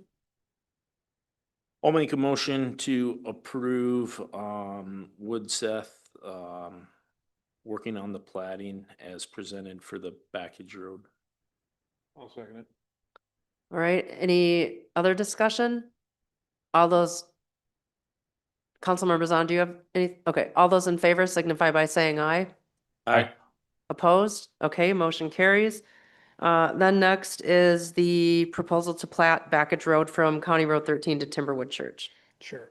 So this is really the same thing as like Dave alluded to. So we're looking at the four corners of the intersection and there's three corners that currently there's interest in development along. And so this is really just the second one, same arguments. Bear with me while I get to that. So this one, the fee would be $79,900 is the difference. All right. If council has any questions, if they don't, I would entertain a motion. Sure. Oh, go ahead.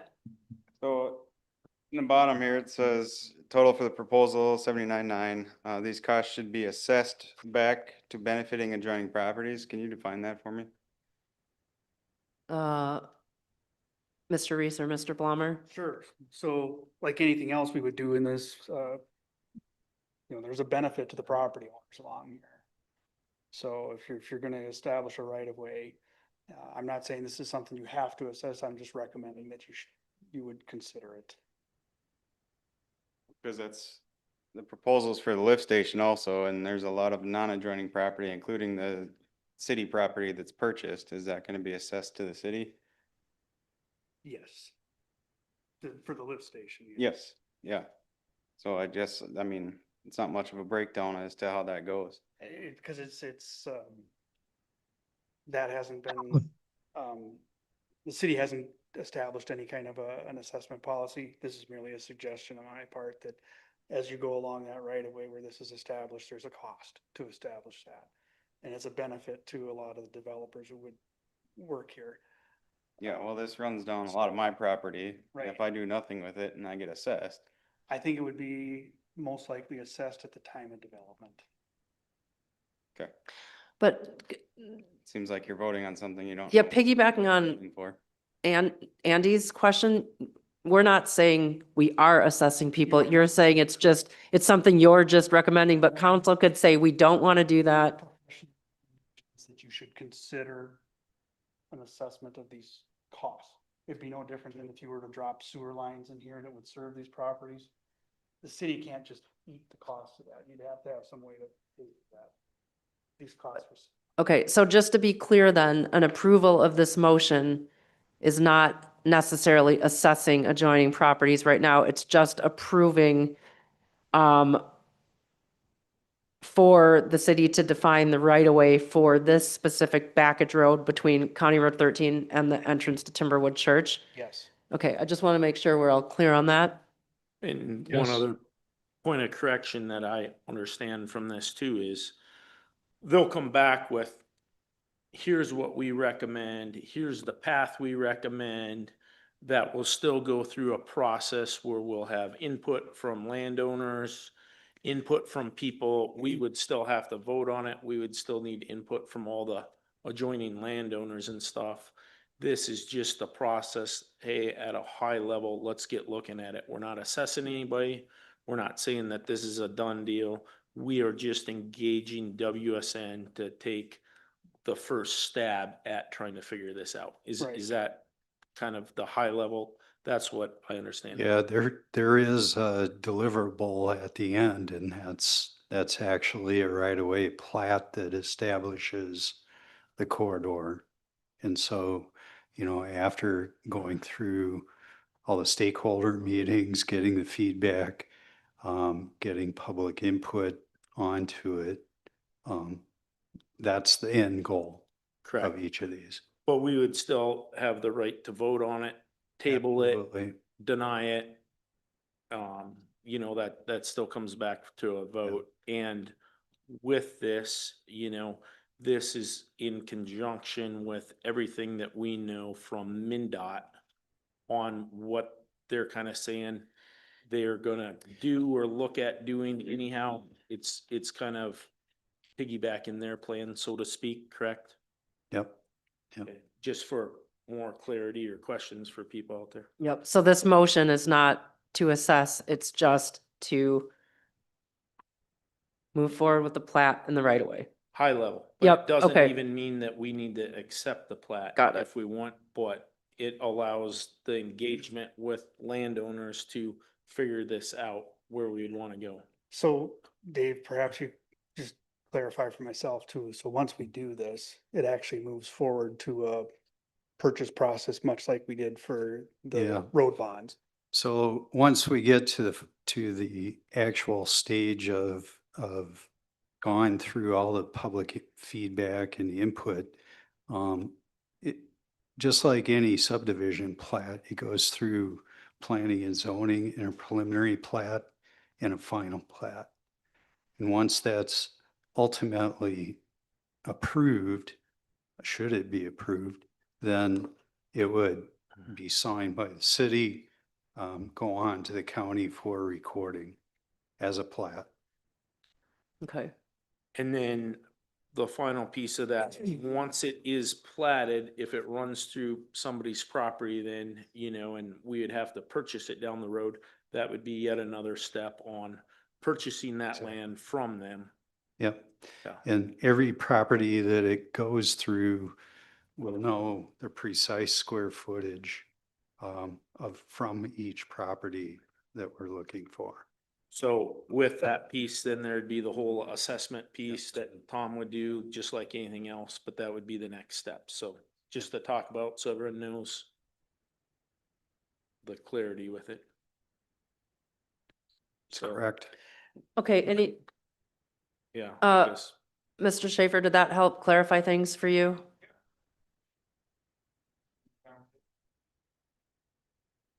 Okay, good. I would entertain a motion.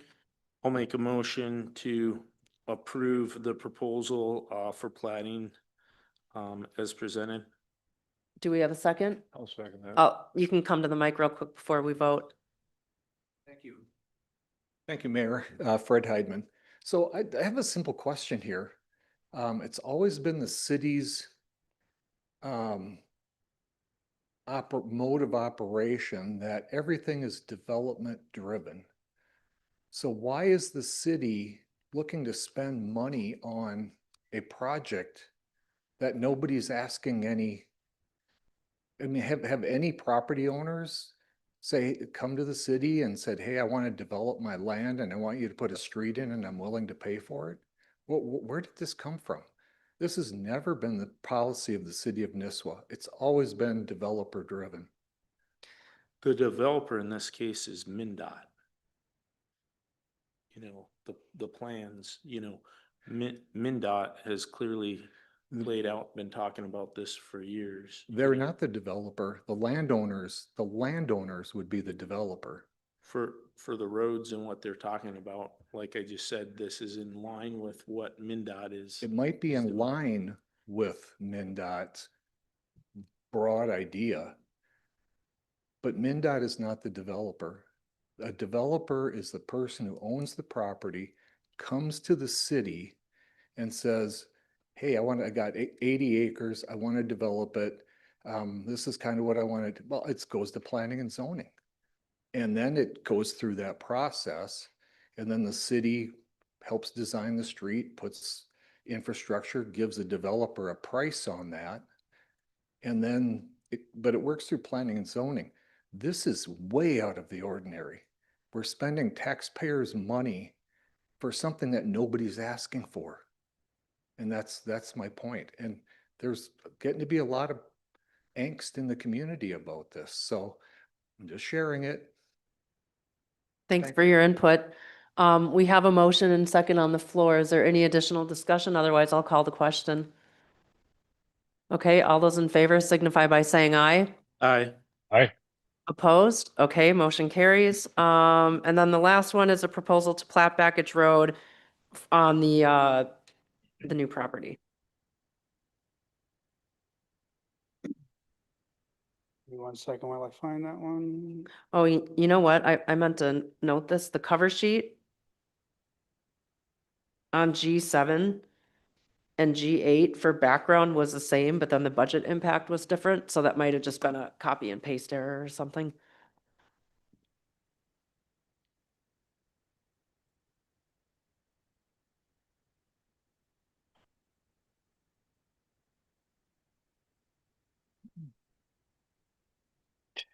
So with this one, this is for the Mills property. So it's a similar process. There's been a little bit more background work that's already been done with this. And so what this does is it helps the city to define the right of way for proposed Backage Road between County Road 13 and the entrance. Yeah, you're right. That part I probably did mess up on the cut and paste. However, the fee for this is $31,300. And this would basically take from 77 into the new property. That's correct. Some of the due diligence work has already been done on this one. So. Sorry, what did you say the fee was? 31,300. Okay, does council have any questions on this specific item? I think we have a member of the public that would like to make a comment or question. I have a question. Charla Philhauer, Fillhouer, 25624 Roy Lane. So in terms of this property that was bought at the end of, what, 2 years ago? Do we have a timeline and do we have a developer that's looking to develop this at this time, that we're going after this expense at this time? I guess that's my question. I mean, you talked about due diligence. Have we paid a bill for you to do some of this work already for this property? Some of the initial work, like an archaeological phase 1 was completed. Oh, was that part done before the purchase? Yeah.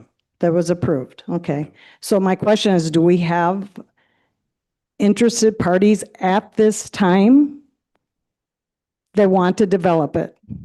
Yes or no?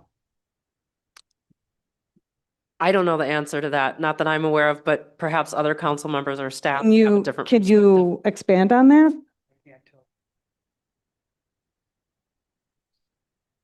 And so, again, timeline, is there some agreement in place to lease it, buy it from the city that we're gonna put out $31,000 for on, maybe? Some of this is also defining what some elements the city would like to do with this property. You know, for instance, you saw that nowhere in the immediate future, but at some point in the future, the city has thoughts of a fire hall. When we talk about, to spend that money now? That's why I'm asking the city council. So just, you know, from a development aspect,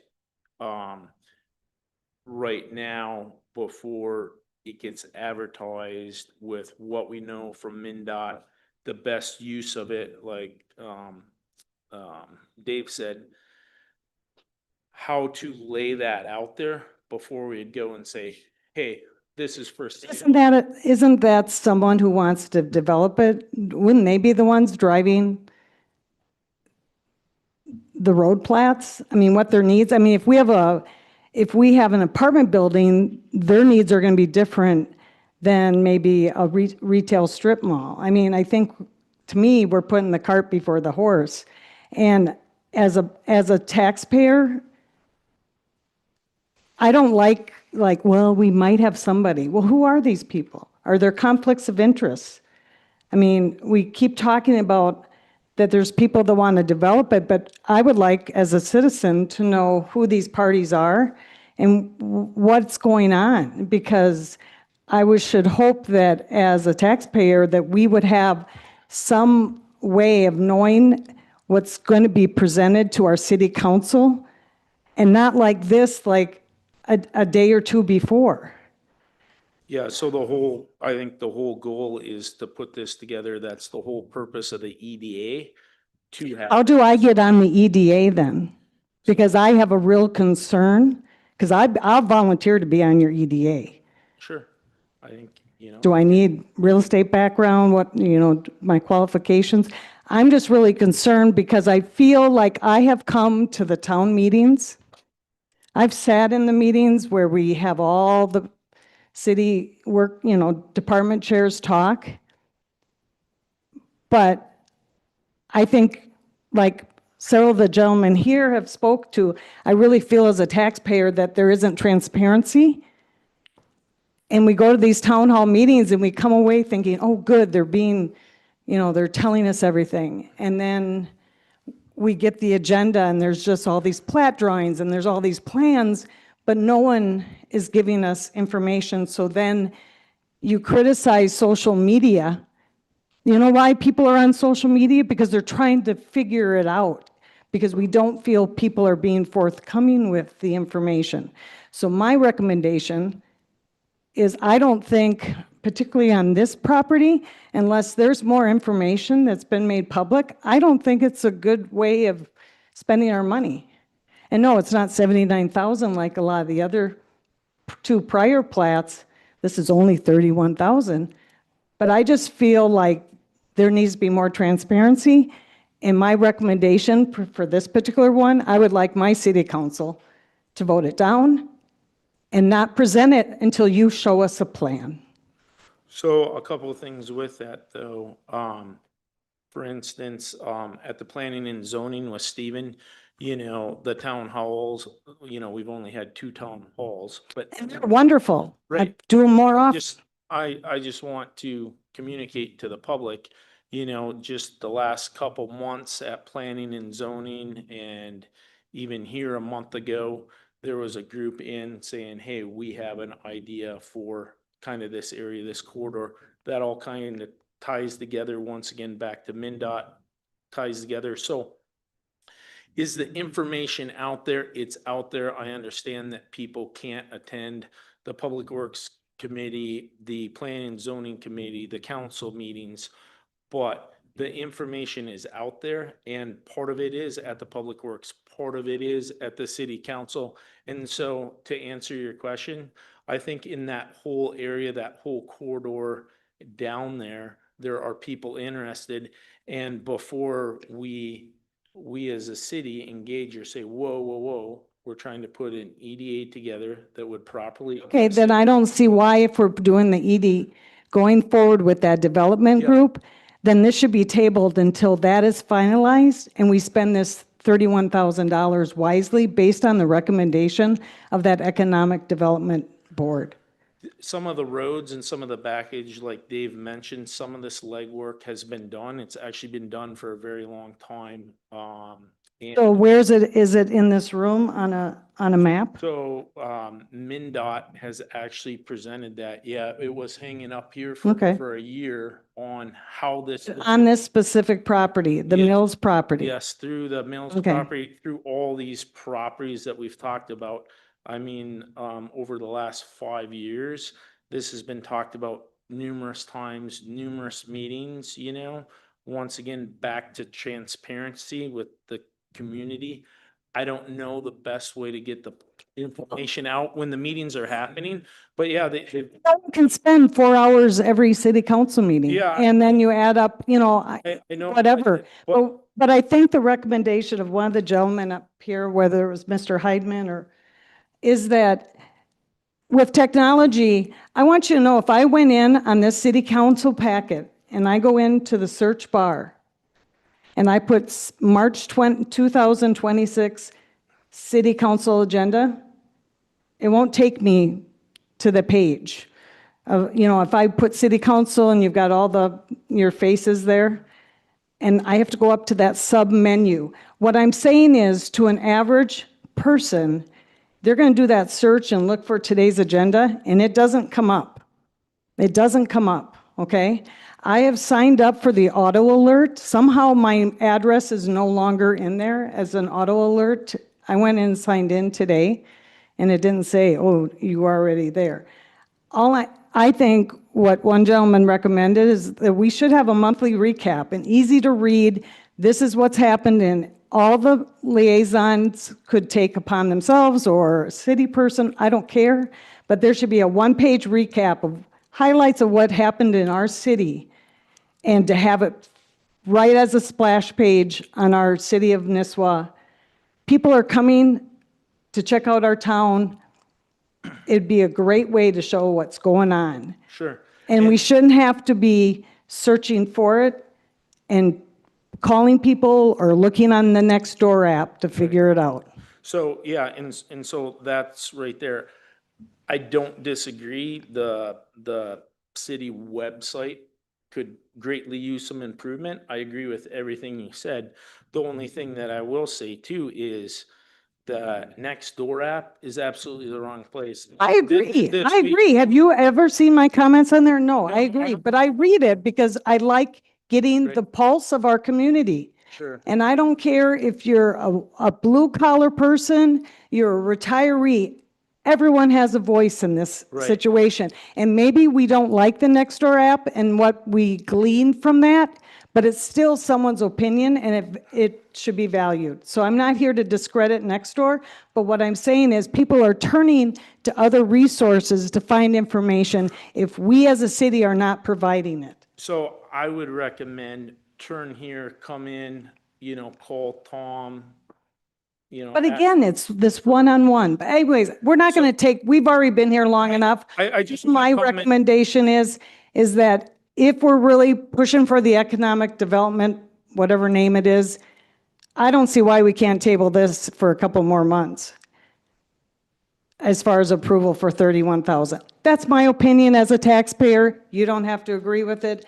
But as a voting person in this community, I'm asking the city council to either table it or not approve it on today's agenda. Yeah, and I just want you to know that I feel your frustration, equally as frustrated. I want people to turn to the city, come to the staff on the Nextdoor app. This past week, I was informed on there, the city's looking at buying a helicopter. I was informed that we're looking at, I'm just saying, this is the sort of stuff that is on there, right? And a $30 million fire hall, low-income housing, none of that has been discussed here. I mean, and so if that's where we're looking for information, the people that's putting that sort of garbage on there, I mean, I would say shoot for the moon. Let's get a submarine, let's get a Learjet, let's do whatever. Right, yeah. Right. So turn back.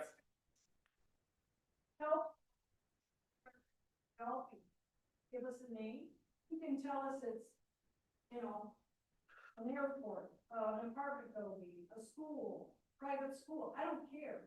But that's where the rumors start, because people are just saying, well, we're getting inquiries. Well, that's fueling the gossip.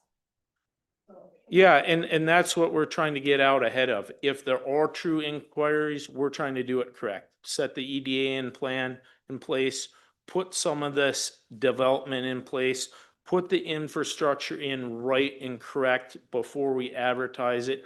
I hear the same rumors. People ask me this exact question as a council person. I don't know. I don't know how to answer it. It's a rumor. Where did you hear it? Who did you hear it from? That's where I would direct people every time. Come talk to staff, come talk to Tom. As far as this and the efficiencies of all the other projects within the city and the ability to recap the money out of it, but be able to start to have these discussions. You know, we gotta start somewhere to have discussions with neighboring landowners. This is the point. This is the tool that allows us to start to have the discussion. So without this, we don't have the ability to have the discussions to get the public input. And so that's, yeah. I can speak to So- that, because I'll just say that there is no deadline for Right. these three projects. If you want to put all three of them onto some kind of a hold, I don't think you're gonna hurt anybody's feelings here, but what I would say is these projects, kind of to expound on what you were saying about MinDOT. What these are is, for instance, I'll use in front of Schaefer's because it's the best example. There's a frontage road there. And it doesn't meet a lot of the criteria MinDOT has for that signalized intersection, for instance, coming off that corner. Everybody knows that when you try to turn in there, it's a sharp curve. If you're on anything other than a car, making that turn onto that frontage road is difficult. In the summer, when we have a lot of traffic backs up on the light and it blocks all that intersection. So the idea is to move those to what's called a backage road. And so we're trying to define the backage road in these busier commercial corridors. And the reason we're trying to define that ahead of time is so that they make sense. So you don't have something like, where it's convoluted. It's not reasonably straight or safe, or there's enough width for when they're built. So I think to define that ahead of time makes sense. That's really all this is trying to do. Now, you'll get input from whoever wants to develop along these corridors. And maybe they don't happen, but, yeah, like you said, you gotta start somewhere, so. Okay, and so this is that point. we heard from a lot of folks.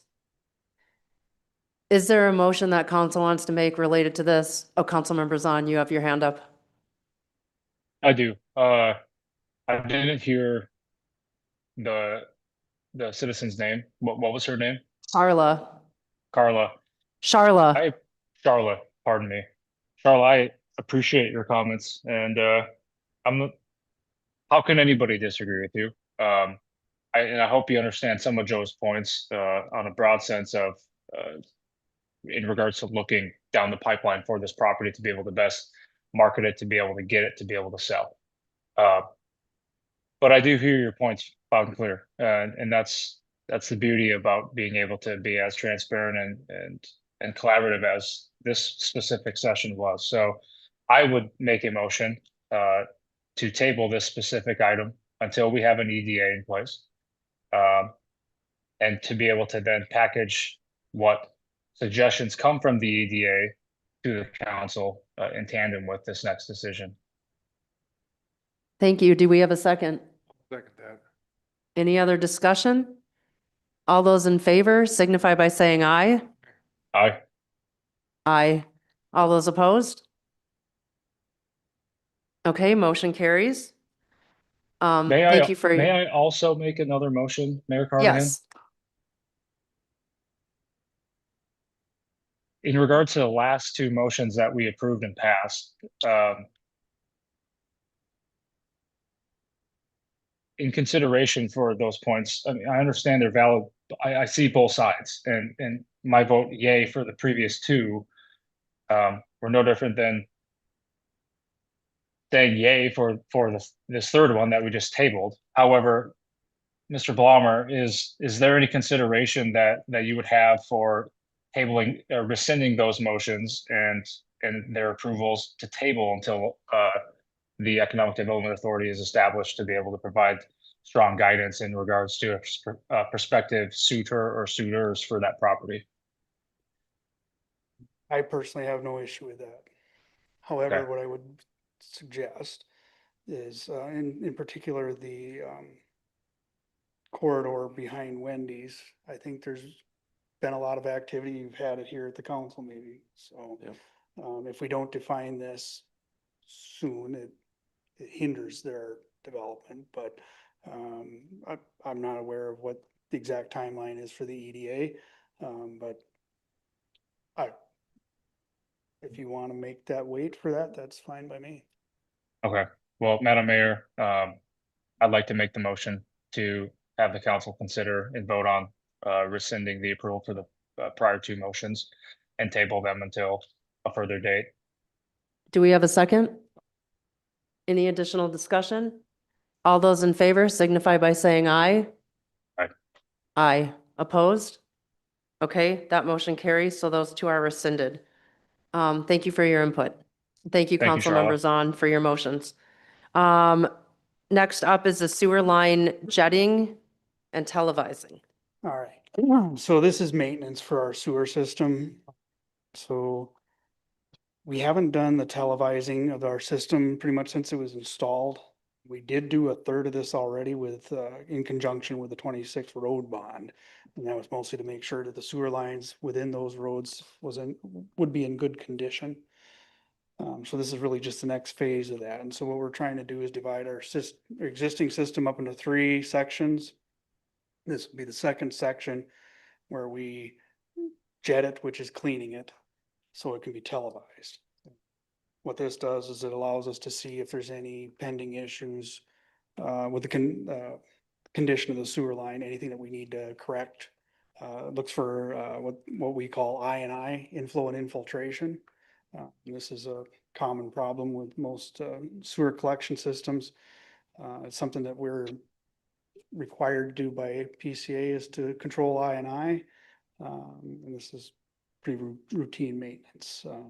And so I outline that in here. We're looking to establish that we televise the system every 10 years. So that's just giving us a snapshot of what sewer line looks like. Just to try to identify problems ahead of time so we can plan for them, try to coordinate them with road projects where possible. Yeah, so the budget impact for this, Nelson Sanitation is the lowest quote that we have. And they will do the work for $21,600. Do we have any questions for Mr. Blummer? I do, before I make a motion, Mr. Blummer, is this going to be coming out of the sewer budget? Yes. Okay. With that, I'd like to make a motion to approve the sewer line jetting and televising proposal. Do we have a second? I'll second it. Any additional discussion? All those in favor signify by saying aye. Aye. Opposed? Okay, motion carries. Is it going to be live streamed? If you insist. I make a motion that we do not insist. Okay, the next item is Public Works Committee reappoint Dill to the Public Works Committee, and it looks like there's a additional one which says to add Councilmember Hall as a second liaison. Mr. Blummer? Yeah, so this is from a recommendation from the existing Public Works Direct Committee. Excuse me, so Dill has served 2 consecutive terms, and so we're asking that a waiver be granted so that he can serve another term. Dill's been a very valuable member of the committee, and he's interested in providing a 3rd term. And so I think that would probably be the first part of what I'm asking. Second part is, and this is also a recommendation from the committee, that we have 2 council members as liaisons to the committee to try to bring back more of what's talked about at that committee to this meeting, so that there's an ability for the conversation to be repeated here and confirmed what the intentions of Public Works Committee are. Also, most of you members are fairly busy, so it's difficult for both of them to be there for every meeting. So this way we have some backup. The third thing that they would like to do is we have an open spot on the committee. And so we would be advertising to fill a seat on the Public Works Committee. Any questions for Mr. Blummer? Okay, Councilmember Zahn, are you still? I am. Oh, okay. So I do have a question, Mr. Blummer. It seems it's like three different items here. So the first item, I don't have any questions on that. The third item, I don't have any questions on that. The second item, I do have a question with. So if it's stating that, you want to add a second council member to the Public Works Committee because items with Public Works can be complex and it's having another council member there for additional information to come back to the council. Why wouldn't we just make sure that we have appropriate updates to the full council? I think you do give updates to the full council. But what ends up happening in my experience is that we go through all of the details at the Public Works Committee. And when we get to the council meetings, we give us a quick summary like you're getting here. And so there's questions in those details, and it comes from the other council members who aren't on the committee. I think this would just lend a little bit more credibility is the word that's coming to my mind, but that's probably not right.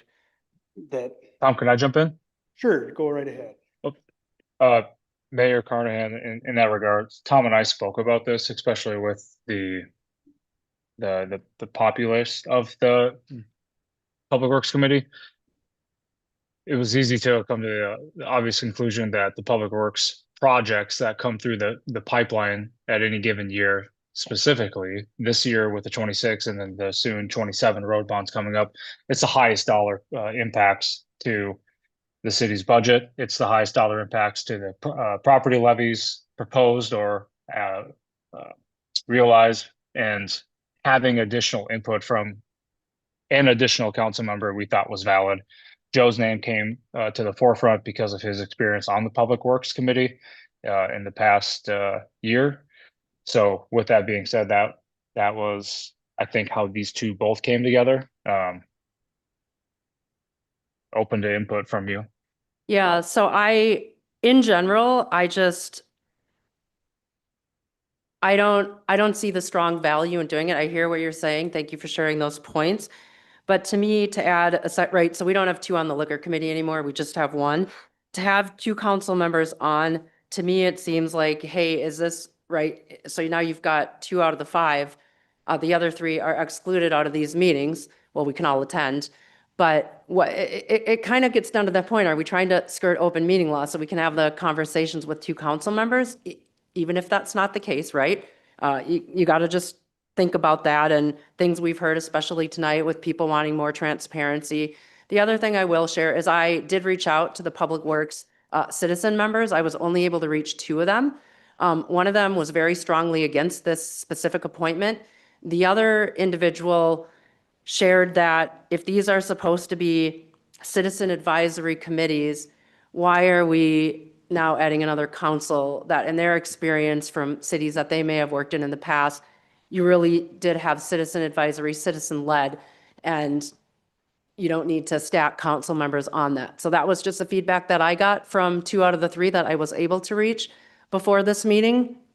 I said I would share my feedback in this meeting and express the perspectives of folks. You guys are going to vote how you want to vote. I suspect there's already been discussions around it, but I just wanted to share that point of view. Councilmember Hall is, yes, he served on that committee before. Councilmember Zahn, I appointed you to that last year after I was first elected. Thought with your background, it'd be a great fit for you, and you've been doing a great job on that committee. We moved Councilmember Hall over to Planning and Zoning again to align kind of with his business, his experience. Councilmember Hall is also on Personnel. Do we need one council member as well on 3 committees? When, gentlemen, you stripped the mayor, who was fairly elected by the people, from every committee. So just something to think about. Like I said, you guys are going to vote how you're going to vote, and I suspect I already know how it's going to go, but I just wanted to have my voice heard as well. So real quick, prime example, earlier tonight, the whole water tower discussion, it came up. I was the only council person there that saw that whole presentation. It would have been What awesome. presentation? For the whole water tower that I referenced, about a year and. Mark Hallen did a Yeah, presentation. Mark Hallen did a whole presentation on that. If there had been another council member there, some of these questions when the water tower, because then everyone sits up here and says, I don't know, I don't know, I don't know. And I'm like, how do you not know? This meeting happened. I was at it, you know? I mean, if you want to go, like you said, you have the right to go to it. You can go to it. But it would have been fantastic for the city now to have somebody else in that chair to come back to this group and go, yeah, we were both there. This is our input from two of us. We've heard about this, we know about it, and so.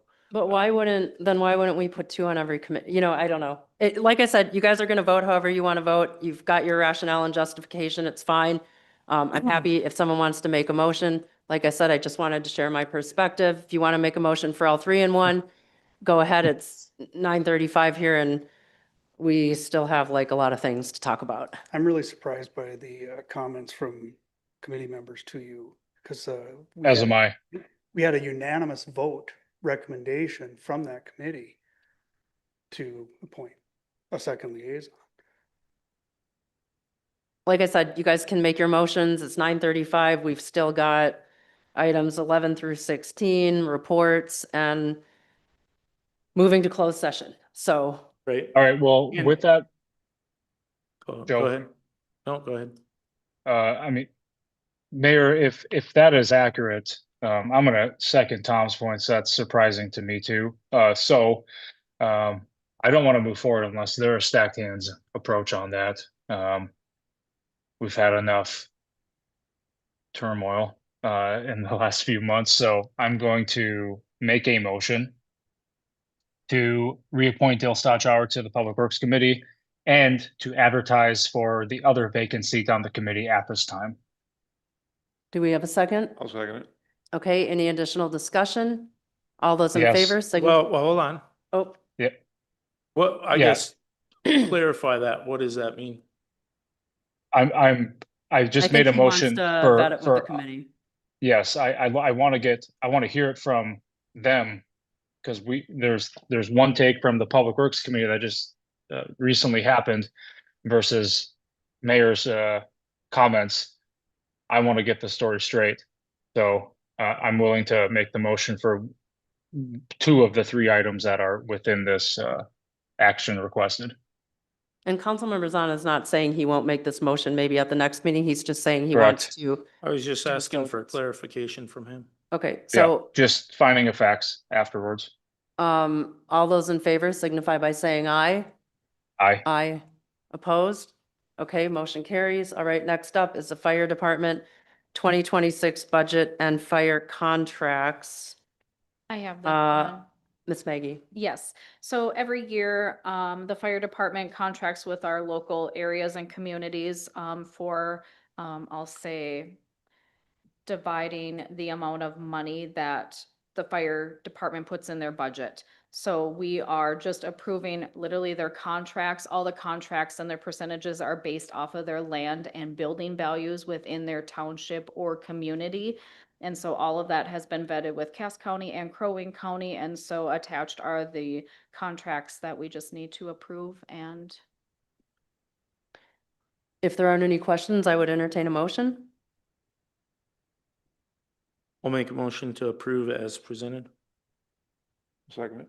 All right, any additional discussion? All those in favor signify by saying aye. Aye. Aye. Opposed? Okay, motion carries. The next item is the town hall meeting structure. So this actually came about because Councilmember Zahn had sent an email to Ms. Wentler and I, bringing up the idea of potentially moving the town halls into the council chambers for the sole reason of being able to have this connectivity, like on Zoom, if people aren't able to attend it in person. I shared my feedback that like I do agree, like having connectivity, having it live streamed, right? Maybe people being able to ask questions, that's all good. You know, the more we can provide access, the better. My only kind of hindrance is about moving it in here where I think at the first one we had 88 or close to 90 people. The second one, it was 60 something. And in the community center, there's just more space, like to set up the chairs with little aisles going in between, and then to set up tables on the side for all the department heads to sit at. If people want to walk about, and then for myself moderating it, then I can kind of get around and see things. And then lastly, why I like the community center is the town halls are for the people. So then we're sitting equal with the people. We're not sitting above them behind the dais. But I don't know what people's thoughts are. We thought it would be good to put it on the agenda. Councilmember Zahn, I'll turn it to you because you had brought the email forward to begin with. You know what? I just had a fantastic idea. Put the departments, all the department heads in our chairs for the town hall, and us five can sit right in front of where Tom and Ron are right now for the town hall. I would like to have an online presence. So there's a potential for even live stream question and answers. There's a lot of folks that live in this, excuse me, there's a lot of folks that have stake in this community that are not full-time residents. They contribute heavily to our property taxes, and perhaps they would like to have a voice as well. I've been on the council for 4 years. Mayor Carnahan, we never had town halls before you came here. It's a fantastic addition. I hope it continues for decades to come. My opinion is I think that this would help enhance it, like I alluded to in that email. And I do believe that we got the proper technology in that room to be able to fully amplify and maximize the return on a town hall. And even hearing tonight that the town hall was really well received, makes me happy because it's a pretty intimate session, and I don't care how we sit. We can rearrange our room 1,000 ways, right? That'd Yeah, be my and suggestion. Ms. Wentler, you had said in the email back that there maybe could be a way to set up technology there. I can't remember if you said something to that effect, but I don't want to misquote you. Yes, I will say, like, you can, and as many people can join Zoom as they want, and there is a chat feature within Zoom. So it would just be somebody, I'll say myself, just monitoring the questions that come in. I do, in my email as well, I just want to say that I know we've kind of had an agenda and a timeline. I would say if we want to go this live stream question and answer session, I would probably focus more on that piece because 2 hours was our allotted time, goes really quick. I think every town hall we've had has gone over. And so I just want to be mindful of that, that if we set this up and that we're not answering people's questions because Right. of time, maybe people can submit questions ahead of time as well. So we could have those ready and queued up to go with some answers as well, just to be on top of things as. That's a Yeah. great point. Ironically, we just did that at my company's annual meeting. They submitted 120 questions prior to, and every question was answered. And another point I'd make, if we can spend 4 hours here on a Tuesday night in the middle of March, we could probably spend an extra hour or two for a once or twice annually held town hall meeting that really opens the mic up to every voice that is a resident of the community to be able to get feedback on. Yeah, I'm not opposed to trying it here. My only thing that I would say is if we try it here and we get feedback from the people that attend, like, hey, we liked it better there, then I say, if we want to try it here for the spring one, and if we find it's, people are too packed in or it just isn't working from a operational flow standpoint, then I'd say, could we agree at that point and get feedback from the public? If they want us to, we move it back there for the fall. Yeah, I'm wide open to that. I even asked Terry, and Terry said he'd sponsor the beer for our next summer town hall. So, I mean, we can ramp it up to even greater proportions. Yeah, Councilmember London, do you have any thoughts or input? No. Councilmember Hall? No. Okay, so Jesse, I shared where I am, so if you want to make a motion. I'd like to make a motion to have our next town hall in the council chambers. Okay, do we have a second? I'll second that.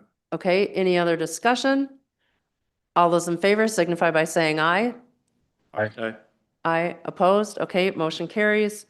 All right, next up, we have supervisors, union contract and MOUs, January 1st, 26 through December 31st, 28. And I see our labor attorney has joined us on Zoom. Yes, Chris is here. Hello, everyone.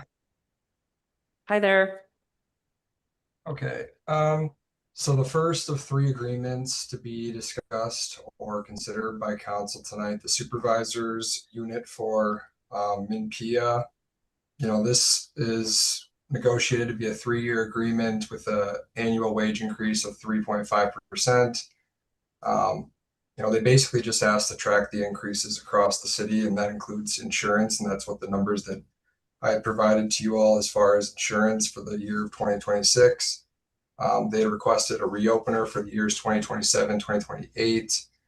And then one outstanding piece is that in the past, there hadn't been any wage increases considered for the fire chief, given the nature of his job, like what he's expected to work. So we had agreed on, marked increases for wages per month, as well as an additional $35 an hour for meeting. And at the recommendation of Councilmember Hall, we included some language in there to, clarify to what extent the $35 an hour be applicable. And then, like the other unit, for this exclusive representative, we also have two memorandums of understanding. One being the memorialization of the paid family medical leave or Minnesota paid leave 50-50 premium split, which is required under law.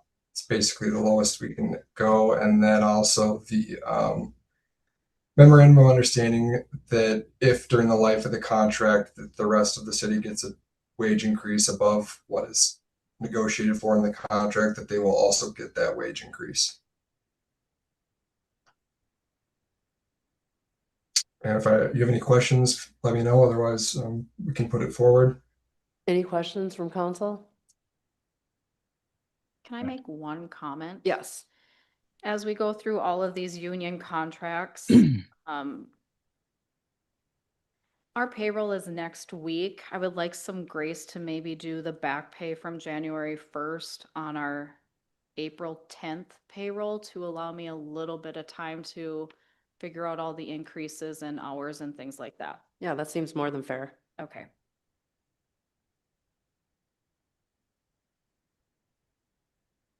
Okay, no questions?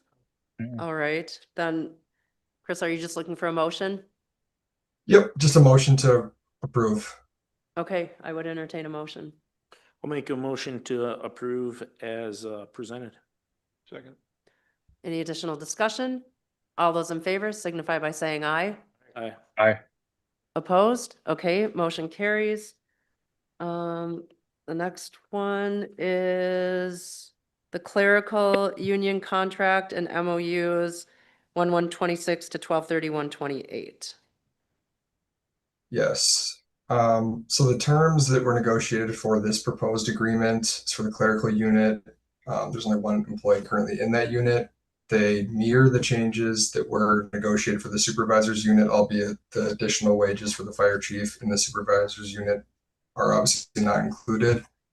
Other than that, it's the same MOU, paid family medical leave, 50-50 split, wage increases if it's incurred by the rest of the city or approved by council for the rest of the city, that they also receive those increases.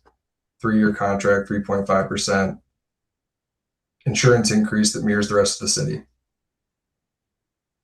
Okay, any questions from council? All right, then I would entertain a motion.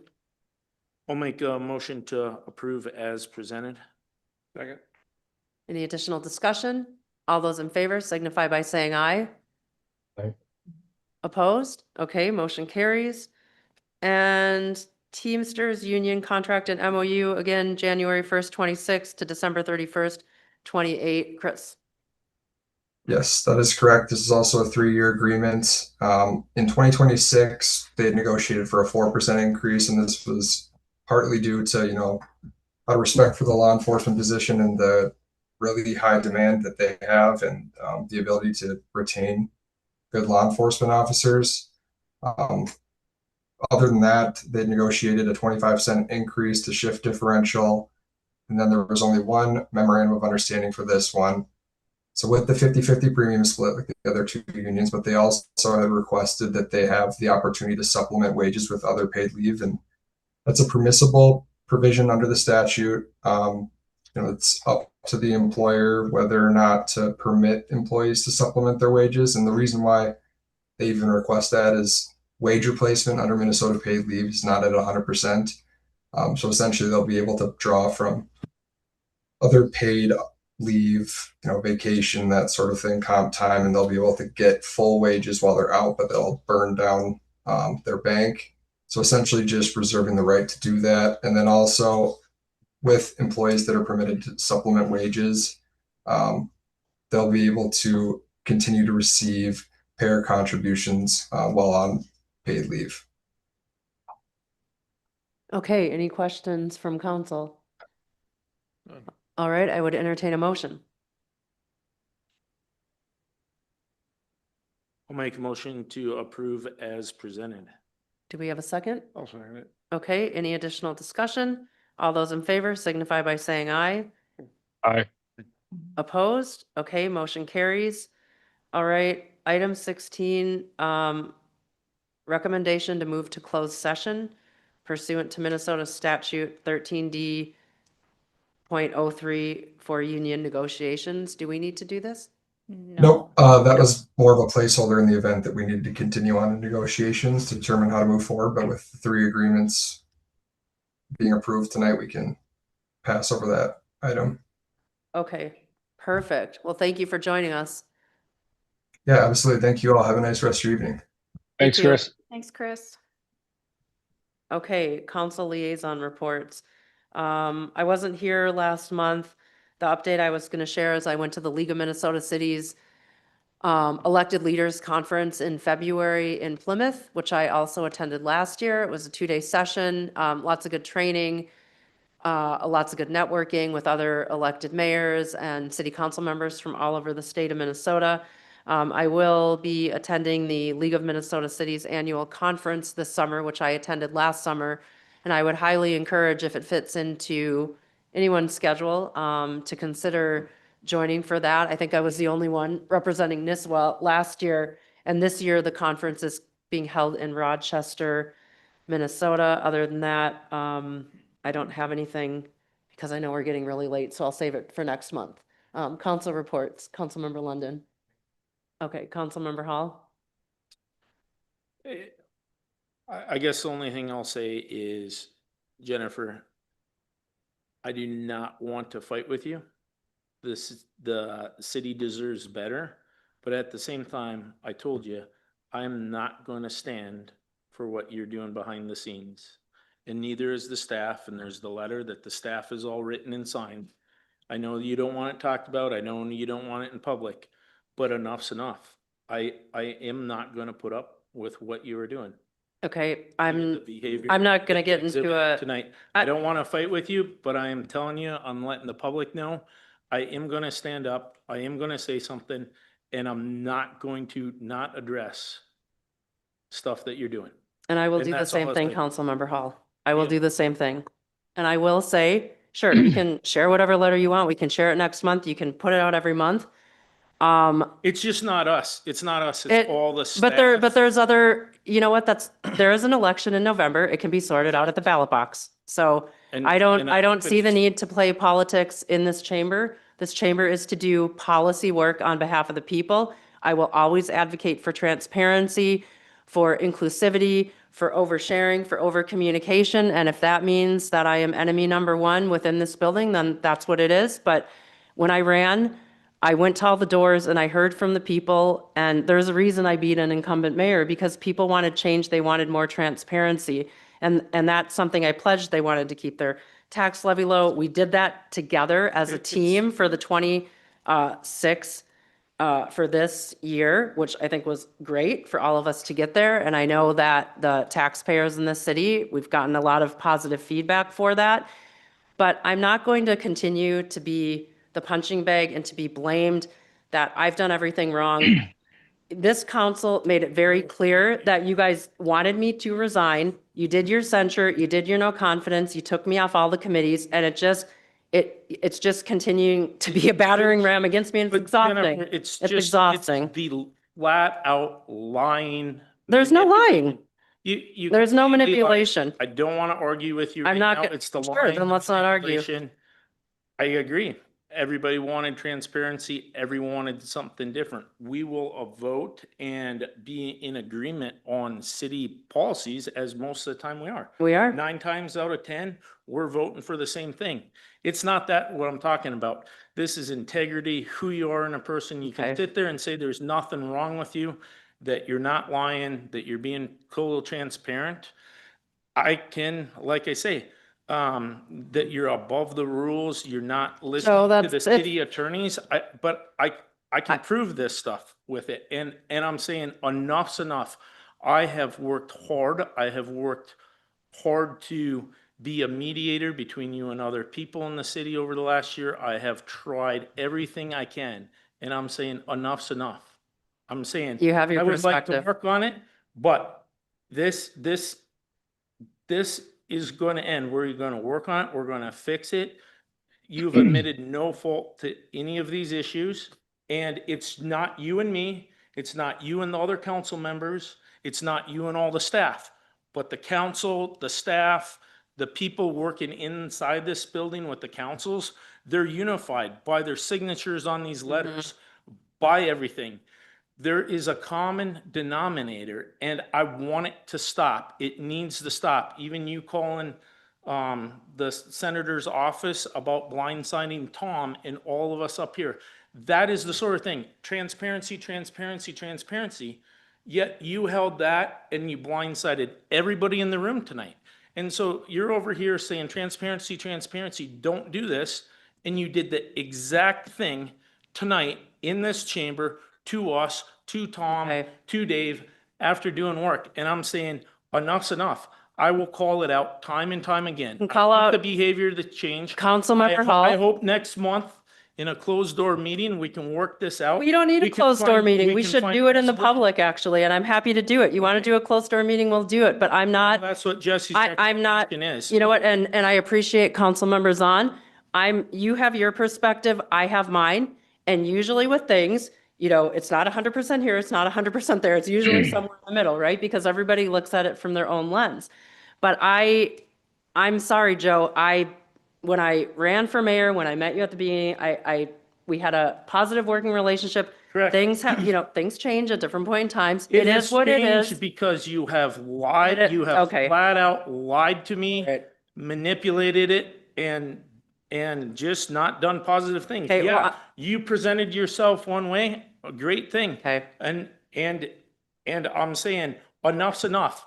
I'm gonna call out a spade when I see a spade. And so will I'm I. gonna stand up All right, and say, Joe. this behavior, what you're doing is not okay. It's not right. I'm gonna stand up for the staff. I'm gonna stand up for the department You should stand heads. up for the people. You should And stand I'm up for the standing up people. For the people in the community That's too, what I'm because, yeah, this all started with people in the community. It did. That's why I got elected. Mayor, I do have So, something I'd like- actually, I'd like to respond to him first. Yeah, I want to add something. I mean, it's almost 10 o'clock. Really, this has nothing to do with policy. We're This here to has do with with policy. what Let's we keep, Have to deal with you know what? on a weekly basis. We were all, We it's were- like, we're all equally, we're a 5 elected member council body. We all should be getting information at the same time from folks. That's what I'm not saying. How the Yeah, it is set up how and government structured. works. Look up the definition of It democracy. is, but just It's how because democracy you're not works. at the meeting, you don't have to know at the exact same time. We still have to follow the rules. But we should know if the city's putting in a submission for city water and the original proposal was 14.4 million and then it scales back. And the only reason I knew was because of council members on. Look, I'm not gonna sit here and fight about this anymore. You can say whatever you want about me. Bruce, you can, I know, we already know what you think. You can say it too, pile on. I just, You know, I just want to add something, okay? go ahead. Yeah. And like I said, we can figure it out in November. I'm very proud of the people on the city council and councilmen and stuff. And what is very disturbing is I see things and I hear things about this Nextdoor app, and it's just disgusting. But what is that? I don't have anything to do with the people's posts. Why don't you Why do you ask think them? we're having all this, and where are these people getting all this information from? Joe, are you giving it to them? No. Jesse, can you hear me yet? He can hear you. Okay, are you giving these people this kind of information? Because No. I'm not, Okay, well, and I don't think Mark is, but where and why is all this happening? you'd have to ask them. I'm not going to sit here and be blamed for what other people post. And gentlemen, I'm sorry, but we are all elected, we're all public figures, and I've said this to multiple of you before. Ignore the chatter on social media. What, I'm do you think not- President Trump, like, look at I'm all the not talking about negativity he's chatter saying. on public media. I'm talking about direct communication between me, direct communication from the city of labor attorney to you on what to do, what not to do, and direct violations of what you did. Okay, well, That's what I'm talking about. I'm talking about you and the way that you conducted yourself, what you did in this whole process with the city administrator. I addressed the first comment that he made. I wanted clarity on that. I was addressing that comment. Clarity, you want clarity, you want transparency. That's what I was doing. I was telling everybody, I know Mark's not at the meeting next month. Mark was on the call. It wasn't just me. This wasn't a call. This wasn't hearsay. okay, Mr. Fraley can back up everything that I was saying. At no time did we not have a three-way call where Mr. Fraley was on and talking and communicating about this. I'm saying I do not want to continue this process any farther. But something's got to change because I'm not going to back down. I'm not going to continue to call you out. If this behavior continues, I am going to do this over and over and over. It's not okay. It's not cool. It's not helping anything out. I mean, I don't know, you can't read the room tonight with the staff and everybody in here on what happened, transparency, and then you blindside us tonight with all the Stauber stuff and say, oh, we didn't know. We specifically asked the staff to go and do that and then go and call. Who said that you're supposed to call? How do we know what that transparency, what was that exact conversation between you and them? Why all of a sudden was Tom and everybody, why all of a sudden were you doing what we directed the staff to do? That it's a weak mayor position system. That is a day-to-day activity defined hey, Joe. by the rules on what we do as council and mayors versus what staff do. That was a staff job, a staff position, but yet you inserted yourself again in doing what we instructed staff to do. And that's what this letter says, that all the staff signed and says, we're done with, we're sick of it. It's a prime Okay. example right in front of us, right here tonight. And I can't be more clear. I want to come to a resolution to move forward in a positive direction. Hear me. That's my goal. That's what I want to do. That's what I want to do. I do not enjoy doing this, but I am not going to back down. I am not going to give up, and I'm not going to stop calling out this behavior. I said enough's enough, and I meant it. And I will. Hey, Joe. Do what you got to do. I'm not dealing with this. But if you're looking for resolution and trying to find a way to work collaboratively together, maybe talking down to someone as aggressively as you are to me is not possibly the right approach, but I don't know. Different things work for different people. Well, it's no different than I've experienced from you or the staff has. And So perhaps, I'm just speaking, Okay. I'm speaking your Hey, language. you can speak as much as you want, Joe. So. I'll make a Anyway, motion that we adjourn. I didn't go to council members on for his report.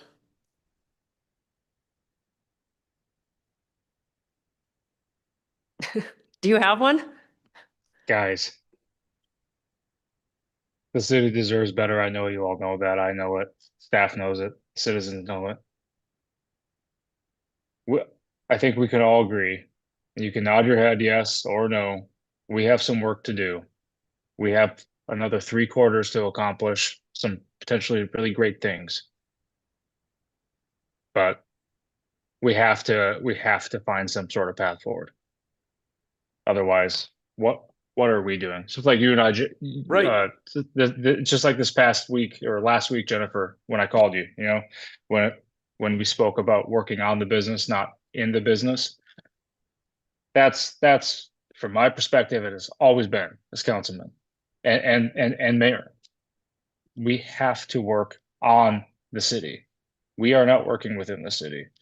We do not dictate what they do. We support them at every turn in which they perhaps come to us, and we do our best to try to find a plausible path forward for success. But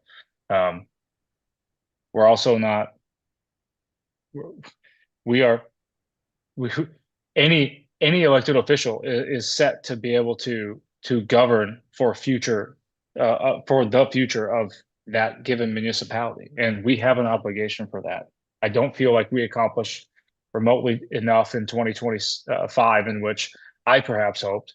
And I hope that we can take advantage of next month's closed session.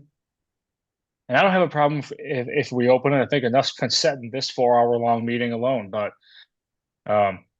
we have to identify a path forward. And if we need more clarifying verbiage, Miss Maggie, to be able to put into that closed session so we can have productive conversations on trying to find a plausible path forward on a handful of issues, these people deserve it. We all deserve it. We're all taxpayers. We all contribute thousands of dollars to this city collectively every year. And there are some serious initiatives coming up on the forefront, and one particular one in which I'm very confident that we can do very well on in regards to that property. So my council report is we need to walk away from this meeting tonight and look forward to the next 30 days and look at how we can make as productive of an April meeting to kick off the second quarter as possible. Otherwise, what the hell are we doing? And I wish I could have been there with you all tonight. As I mentioned to, I know one or two of yous, flights just got canceled and delayed like I haven't seen before. So wish I could have been there. Apologize, I'm not. But we need to start collaborating. Otherwise, it's going to be a very painful another 9 months. That's all I got. All right, a motion to adjourn would now be in order. Make a I move. motion to adjourn. All right, all those in favor signify by saying aye. Aye. Aye. Okay, meeting is adjourned. Thank you, everyone. Thank you, Jesse.